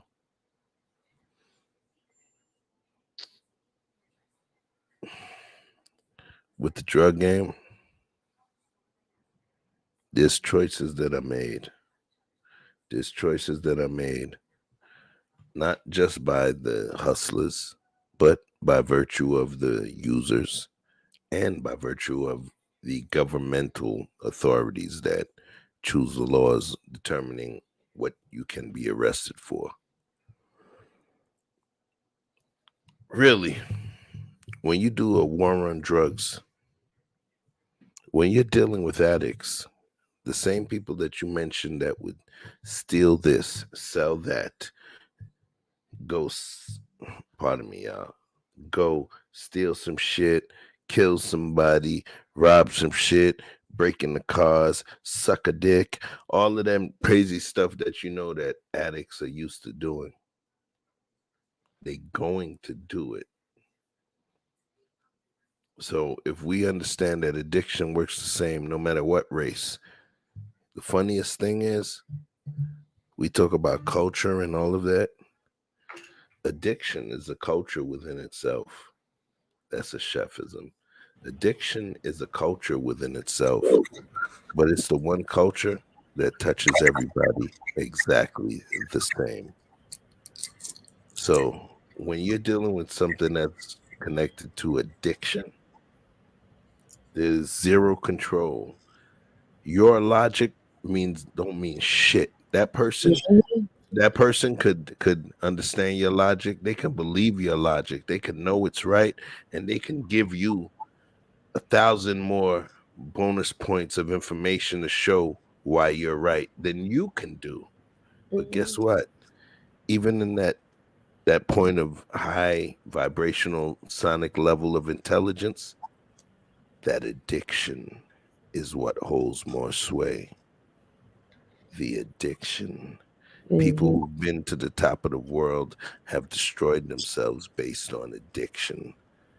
So judgment and the change, it's related to, I believe that the true change is going to be related to the addiction as well. You could pass all the laws you want. The people that are considered below the hustlers, below the stealers, are the people that are addicted. And that addictive essence is the thing that keeps them within that psychological cage and keeps them within that corner of our society. What you think, Vic?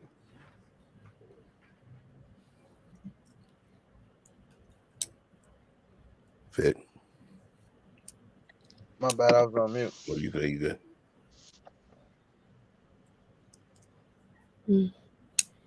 I co-sign. Co-sign. Well said. Because their patience. Once you become addicted, people forget. Addiction is something that's hard to cure. Once you become addicted to a particular substance, you no longer become a suspect. You become an addict. And it's different. You know, it's easier for you to change your God based on addiction than it is for a Christian to become a Muslim or vice versa. That addiction is going to make you become whatever religion that is going to allow you to get more of that substance. The addiction becomes your God. And how you can get to your addiction becomes your God. It changes your lifestyle. It changes your life.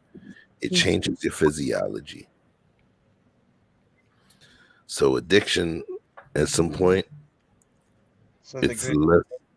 Talk to me. a degree of slavery. Yeah. It's a degree of self-imposed slavery. There you go. It's self-imposed slavery. However, you thought you were going to just go on a amusement park ride, Mm-hmm. you know, but you didn't realize that you were about to embark on a journey that allowed you to forego your soul for a substance. Motherfucking ride that don't ever end. So, so I had an older sister. She left home at 18. I seen her again at, I think I was 16 in high school. She came back home because she was addicted to crack. I watched my mama go to the train station and picked her up. My sister is 10 years older than me. She's 5'9". She was a skeleton when I seen her again with 2 kids. I never used hard drugs in my life because of my sister. That was enough scare straight for me that I was good. To see the tears of my mom and the anguish of seeing her first son, her first daughter looking like that. It was enough. I'm like, I'm good. It ain't nothing that that I want to cause my mom that kind of pain Mm.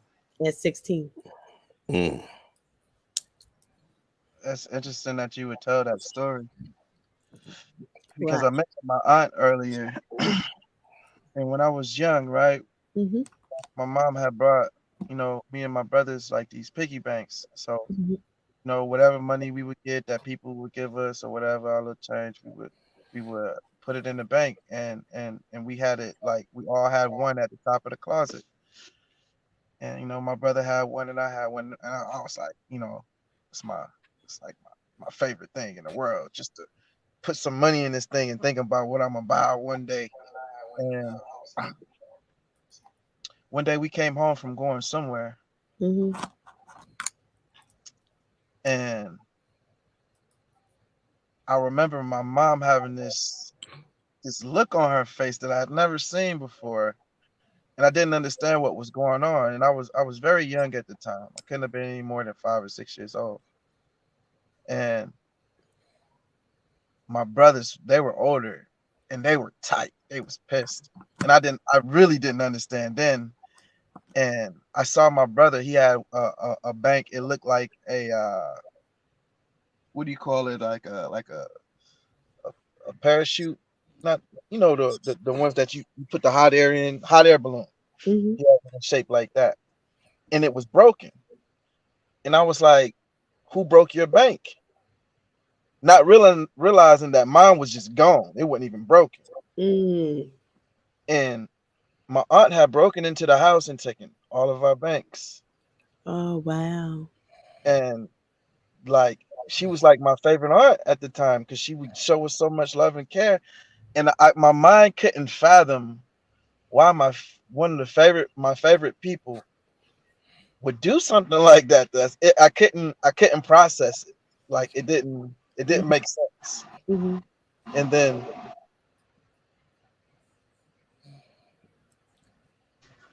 later, my mom tried her best to explain that my aunt is sick. She's sick, baby. She didn't mean it, and you know what I mean, and so on and so forth like that. but that was my first real experience with somebody I knew, loved, and seen. I've never seen my aunt. Maybe some of the older ones, because she was, one of the older children, but I've never ever in my life seen her not on drugs. So I when people refer to who she was, I have no frame of reference of it. I just knew and loved her through that sick and watched her fight all the way to her dying day with it.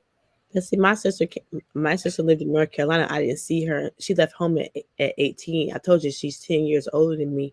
So when I seen her again, she came back to California, and pretty much she rehabbed at our house for almost 6 months, and we helped her get off of drugs, and that was hard for me and my mom and my sister. I'm not used to seeing somebody on drugs, have the shakes and all that kind of stuff. But What, was she able to get off? Huh? Was she Yeah. able to stay off? My sister is clean and sober almost 30 years. She's got 2 biological children. She got 3 adopted children, and she's a foster mom. I'm so happy for you and her. But let me tell you, she got off, and then she went back to North Carolina, got back on, and then she finally got off.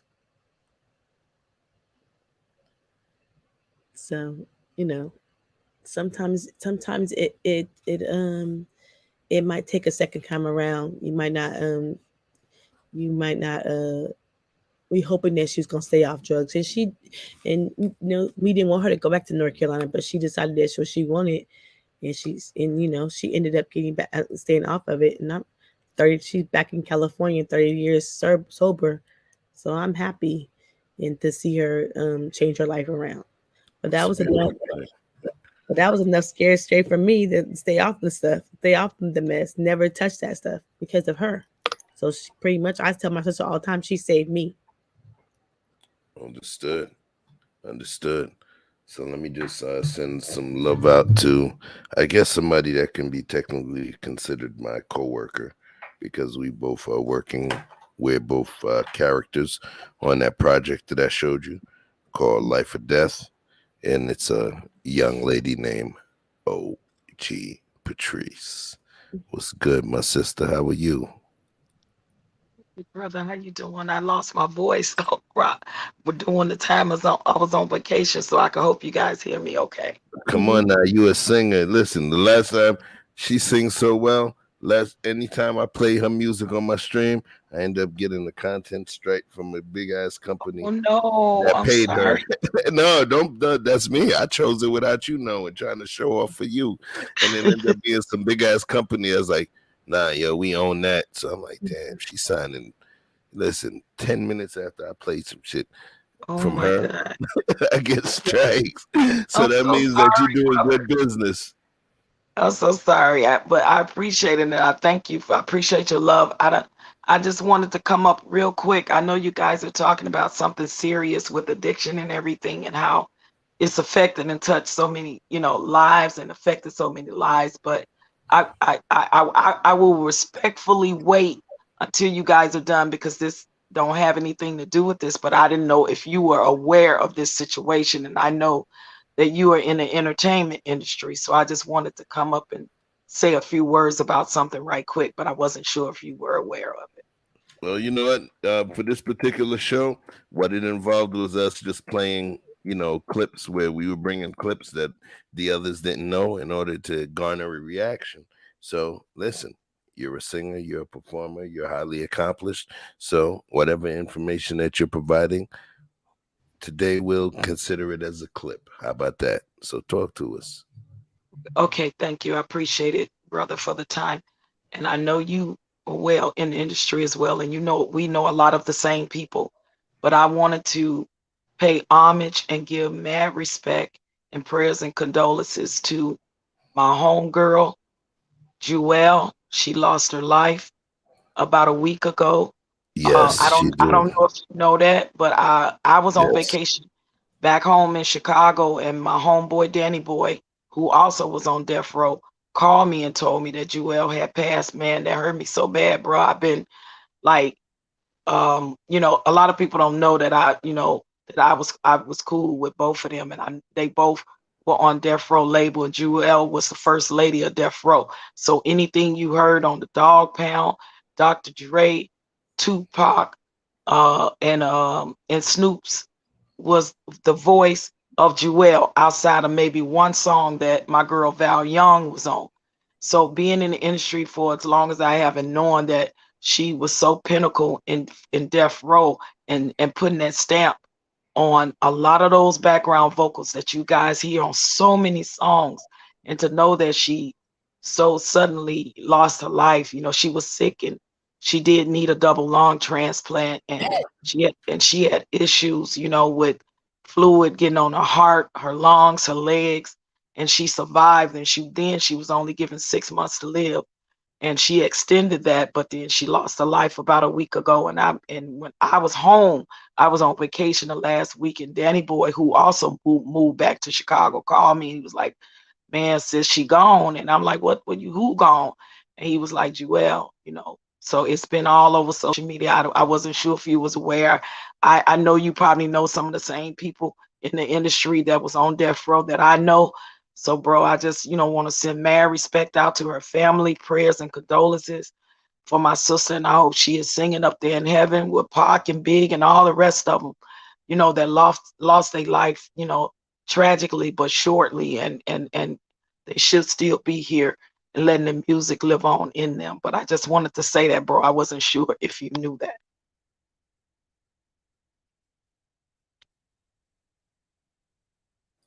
Damn, I was cooking on mute. Without question, I was aware.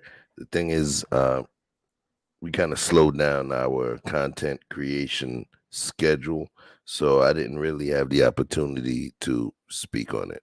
But definitely, if you see what's on the screen right now, Joelle was a creator. Would have become what people would call an actual legend. The thing is, she had a lot of talent, and there was stuff that I heard from Jewel that had never been released, and she was dope. How did we hear it? Because remember when Snoop Dogg, his first major project was called, it was on the undercover, the deep cover movie soundtrack. Yeah. 187 on an undercover cop. I was actually at Epic Records at that time. That was his first big song. And he was on Death Row. He was literally the first artist. And Jewel was there. One of her songs was, "I don't give a fuck about a bit." Yeah. Jewel was all over. She was all over. She was all over the Chronic album. She did a thing, and she had an anthology. She just was not as early in the game as Nate Dogg to be able to figure out a way to translate her skill to other sides of the music as well, and to create, a bigger niche for herself. But regardless, she laid it down. She made a lot of people's studio sessions easy. She goes unaccredited for a lot of songs that's out there. God, that yes. She was in the studio session for, and I recognize that 100%.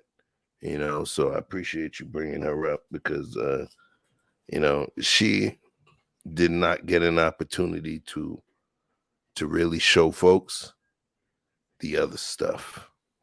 She was just she was it's like when a brother wears a suit and he chooses a particular color socks or a tie or a belt or a pocket square with their suit.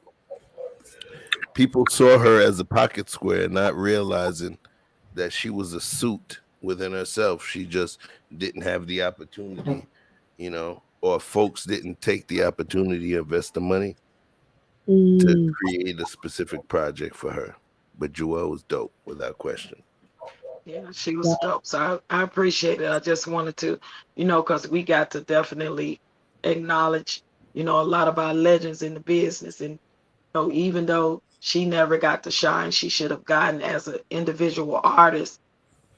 She definitely played a pinnacle part of in the rap and hip hop industry, and especially as the first lady of Death Row. So I just want to give my sister her flowers. I hadn't seen her in a long time, but she was the one, her and Danny Boy was the one that put the stank sauce, the talent, the raw talent on a lot of the ad lib vocals that you hear on a lot of songs. Because Danny Boy was on I Ain't Mad at You with Tupac. So Yep. you hear I Ain't Mad at You. That's my homeboy. And both him and Joel was both from the west side of Chicago. I was from the south side. But we were in many, many rooms together. So I just want to give my salute and my sincere condolences and prayers to her family. Yeah, that was, you definitely right on that one right there. Because she laid it down. She was the voice. You know, some people thought about Lady of Rage, but they actually used Joelle on more songs than they did Rage because of the soul, the funk, you know, it was pretty much the genre of music that was coming out, and the blend of R&B and soul and funk and all of that, you know, and the Parliament funkadelic edge that was attached to the music. She was just the perfect person that could be involved in it. You know, Facts. it's just that unfortunately the work that she did and the pivotal nature of her impact, I wish she would have had better representation, because it's your representation that's going to be telling the other companies, like, look, she's doing this, that, and the other. She's doing this, that, and the other. But she was just strapped into Death Row and Suge. So, Yeah, and I was she got thinking used. I'm going to say she was utilized more than she was able to utilize them. Exactly. And I was hoping and praying now that, you know, Snoop is the owner of Death Row, you know, that they would, you know, allow her, Danny Boy, and all the people that didn't get to do justice they should have to finally have that time to shine. So with her being gone now at the age of 54, and she did complete an album. I just hope that it get released, if not on Death Row, independently, and that her family can reap the benefits of that now that she's no longer here, because she wanted to leave a different legacy than the legacy that she left at Death Row. So, and I'm hoping that Snoop Dogg do the right thing by a lot of those artists that were on Death Row that never got the just due that was due them. I really hope he do the right thing by that. Hey, I can't fight with it. I can't fight with it. You know, not at all. Give me one minute. Let me send some love. I appreciate you. I'm gonna step back down, but thank you for letting me just say that, you know, from one person in the entertainment industry to another. I appreciate you just, you know, letting me give a man shout out to my homegirl that is no longer with us. I thank you. Stop being humble with that letting me stuff. I already gave you as a key to the crib. So what you talking about, man? We are good. We are good, bro. Much love. Much love back at you. All right. Y'all take it easy. All right, you too, OG. Let me see. Big Bad working in the background. Thank you, Big Bad Bull. He is an official sponsor of this channel. Straight up and down. I'm not going to play the jealousy game or be like, hey, give me this, give me that. Nah, I didn't have to do that. He put his chest into his wallet, his heart into his wallet, and he's looked out, and we appreciate him 100%. You guys have no idea. All right, my guy. And he's my beard inspiration. But back to what OG was saying, you know, she talked about Joelle. Joelle was dope. She was definitely one of those people that if she had the right representation, she would have been in a way better place, because they would have been able to speak to the greatness of what she provided. I could literally say she was the female Nate Dogg. If y'all understand, then you get what I'm talking about. Right. She was the female Nate Dogg. She was on so much stuff. She was the one that they would have in studio sessions. You know, the murder was the case. That was her. You know, she was on that project. So thanks OG for Patrice for dropping that. She ain't drop a clip. She dropped the name, which, you know, was good enough for us. So you see, I'm still on cam. Vic been off cam. You see Andrea's off cam, so that means that she's eating her chitlins with chopsticks again on her bougie sedity stuff. You know, but it's okay. At this point, we 4 hours in, 2:07 EST. Hold on a second. I think Andrea's asleep. Yo, Andrea. I am not asleep for your information, okay? We got your ass. We ain't gonna tell nobody about the other night. I said I ain't gonna tell nobody, so don't you tell nobody on self snitch. Well, yo, I'm gonna get big ass and being so damn rude. Okay. Well, yo. So listen, tonight was a good night. Yes, it was. Tonight was a good night. You know what I'm saying? I like this game. You know, sometimes, especially myself, I have to understand certain things because I think about the way things work, the flow, the this, that, and the other. So I want to prepare and all of that. Being able to say, you know what? Nah, we ain't gonna prepare. I'm just gonna be myself. Vic, come with some clips. Andrea, come with some clips. Don't tell me anything. Potluck.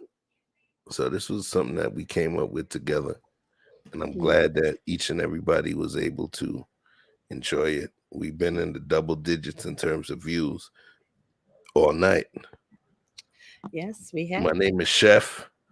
My name is not Lapeef JR. My name is not with these other people that can, you know, command 3 figures and 1,000 figures. You get what I'm saying? I will.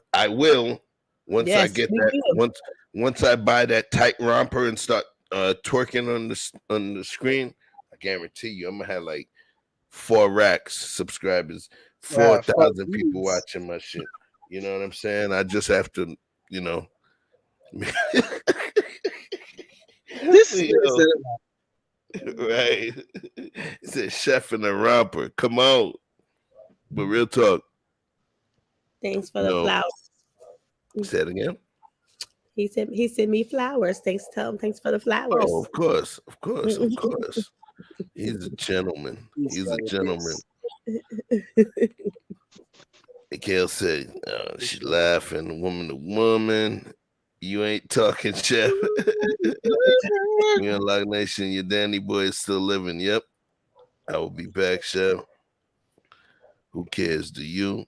So listen. I want to thank each and everybody for joining this stream tonight. If you go take a look at my page, you'll see we have a full dose each day of some Chef Choupino page or channel style content for you. We have some clips, 13-minute, 14-minute, 11-minute, even 40-minute clip of some good stuff. I understand everybody's attention span does not move at the same pace. So some people just come in. Some people come in for the full 3-course meal, dessert, entree, and appetizer, entree, and dessert. Some people pop up. Some people pop up just for a salad. So I got to recognize that. And some people pull up for the full course meal. Just rock with us. We're figuring this thing out. We are figuring this thing out. And what I want to do, peace to Danique. We're going to talk about this thing that we have here. Well, you know what? I'm going to let Andrea say her piece and let Vic say his piece, and then I'm going to say a little something special. So, Andrea, I want you to let this YouTube world know what makes you a unique soul in this universe. Okay, what makes Andrea special? Just me, just having fun with my friends who I met on YouTube, who I kick it with. with my boys Vic and Chef, the team. This is the team. The team. I like that. I think that's a good name for us, the team, because we are the team. Because you guys did not know behind the scenes the questions that we be asking and the conversations. If y'all was privy to that, it'll be on fire. Okay, I'm just saying. Okay, I love you guys. Thank y'all for listening tonight. It's all Love you good. back.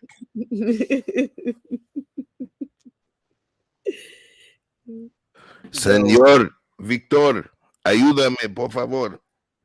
No problema. Hey, I just want to say peace to the panel.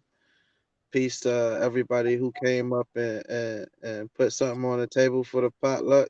I think this is a very good spread, and we ate well. And I think the people in the chat and those who will be watching this later will as well. I like the setup, and I appreciate some of the personal stories that came out from it. Thank you, Sister Andrea, for sharing. Another piece of out of your closet, and peace to you and your fam. Appreciate everybody for coming through. My name is Victor Freeze Music, aka Just Vic, and you can find me at Victor Freeze Music, all one word. Just type that in your search bar, and we getting it in over there. You'll see me and Sister NJ over there on Wednesdays, getting it in, talking that sports talk. If you don't like sports, we got other things going on as well, but come over there and just check us out, show some love. All right. Yeah. Wait, up to you, Chef. All right. Hold on, let me bring y'all down real quick.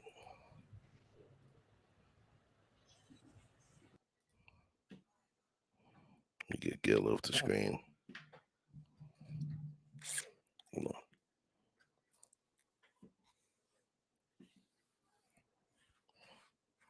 Hola. Me llamo Chef Choupino.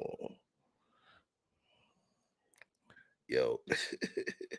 I want to thank each and everybody for coming through.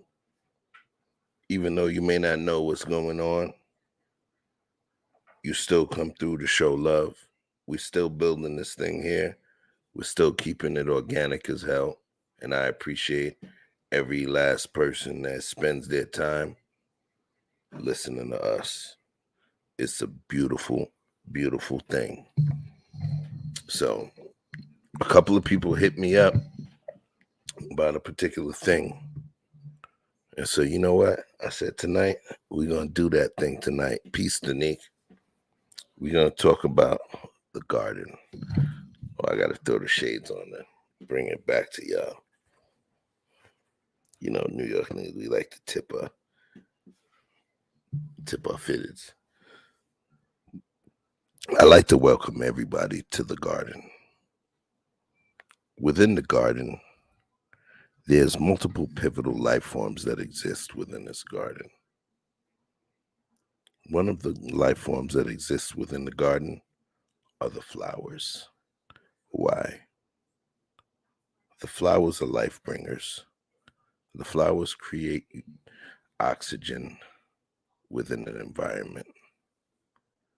They bring life. They allow seeding. They create life in other environments whereby the wind will take the seeds to fertilize soil in other places. The flowers must be protected, and the flowers are our ladies, our sisters. Why? Because what the flowers do is they give us oxygen as men. We absorb that oxygen and we expel it. And after we expel that oxygen, it turns to carbon dioxide, whereby the flowers will take that oxygen, will take that carbon dioxide via photosynthesis and transfer it back into oxygen, which we thus breathe in, and it brings us more life. What does that mean? It's the equivalent of a woman taking all of the shit that we do and still breathing life back into us. Our flowers must be protected at all costs. At all costs. And if anybody has any questions, it might have been something fake to someone else, but it was never fake to me. I created the garden, and remember that. I always went on the playback, and you'll understand. But nonetheless, those are the flowers. They must be protected. Who protects them? We, the men, are the rocks. What are the rocks? If you ever see neighbors that have those decorative rocks, the big white powdery rocks or the brown ones, they sit on the outer perimeter or the outer periphery of the garden to protect the flowers, so that if any offending foot or somebody ventured into that garden, they would have to succumb to the pain of sharp stone beneath their feet to understand that they were walking into negative territory. So we protect our flowers at all costs. We protect from any undue incursions into our garden. We create a safe environment for people to be able to speak their speak, feel their feel, discuss their disgust, and share their heart with us without any fear. That's how we were blessed enough to have someone like Andrea be able to be honest enough to share what she feels and what she's done in an honest fashion without judgment. And I believe that's the only way that we as a people will be able to traverse through this weird thing called life and understanding. So we protect our flowers at all costs. And like I said before, any undue incursions into our garden will be met with swift justice. Period. Point blank. So you're welcome to come through. You're welcome to kick it. But your ass better operate with a high degree of respect and understanding. We'll give you the mic. You know what I'm saying? But the minute you disrespect, you're going to give your ass to kiss. That's all I got. I appreciate y'all. I appreciate you guys coming through, kicking it. I don't even want to say kicking it with me and Vic and Andrea. Nah, it's kicking it with the team.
Oops, my bad. I hit the button by mistake.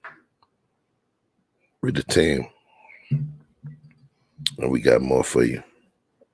We talk all the time. We got stuff that you got no clue about. But all you have to do is go take a look at my page. We pretty much scheduled out until next week. That's a blessing. But I couldn't do it myself. Without VictorFREEZE music, without Andrea Lynch, I might have had maybe a third of the material there. But I recognize the skill sets of the people that the man upstairs put in front of me. So the only thing I could do is tell you, in terms of whatever the hell your ass is doing in life, pay attention to the people that you meet, the people that your creator has put before you. And you figure it out, guess what? that means you've truly understood the direction or the purpose of your blessing. So for me, yo, I don't block my blessings. I cherish my blessings. That's all I can do. That's all I can do. So, without further ado, I want to send peace, love, light, strength, and understanding to each and every one of y'all that support this channel. We shall strive to create more content that will engage you, that will give you that EI moment.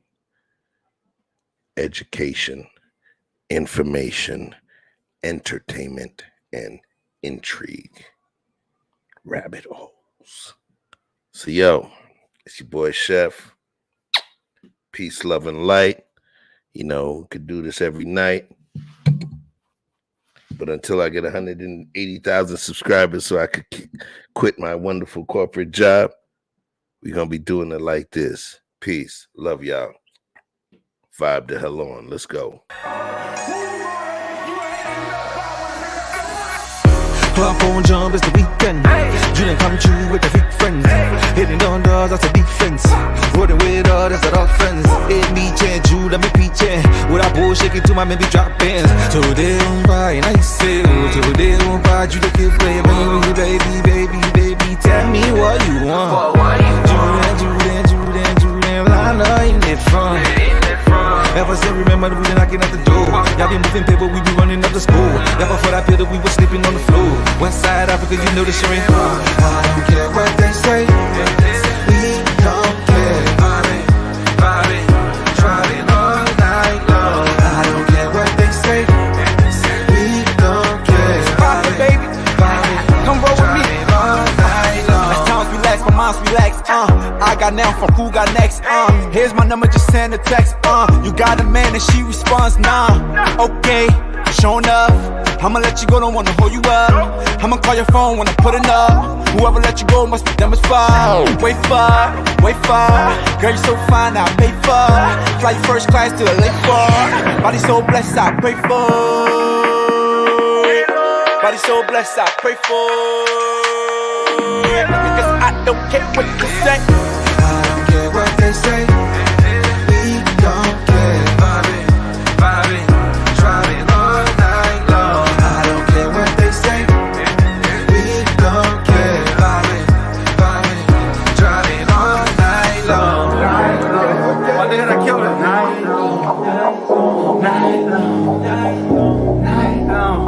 It's the part when you get your girl, nigga. Make sure she focus, nigga. Make sure you focus, nigga. Let's go. 1, 2, 3, hit it. I don't care what they say. We don't care. Bobby, driving all night long. I don't care what they say. We don't care. Bobby, driving all night long. I don't care what they say. We don't care. Bobby, driving all night long. I don't care what they say. That's a hit for your ass, nigga. Hit for your ass, nigga. Prophet the One. Follow me on all Instagram sites, PROPHETTHEONE. That's Prophet the One in case you couldn't spell. But if you could, you already got it. Like Prophet like God, and then duh like duh, nigga. And then one like nigga, I'm the motherfucking one, nigga. You can't miss it. Follow me now. What the camera was, let me talk to you.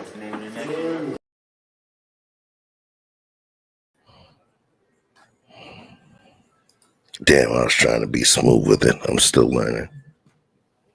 We did it, yo. 4 hours and 20 minutes. Peace, love, and light from your boy. And we out of here. We're going to keep it going. We got something for you every day this week. Let's go.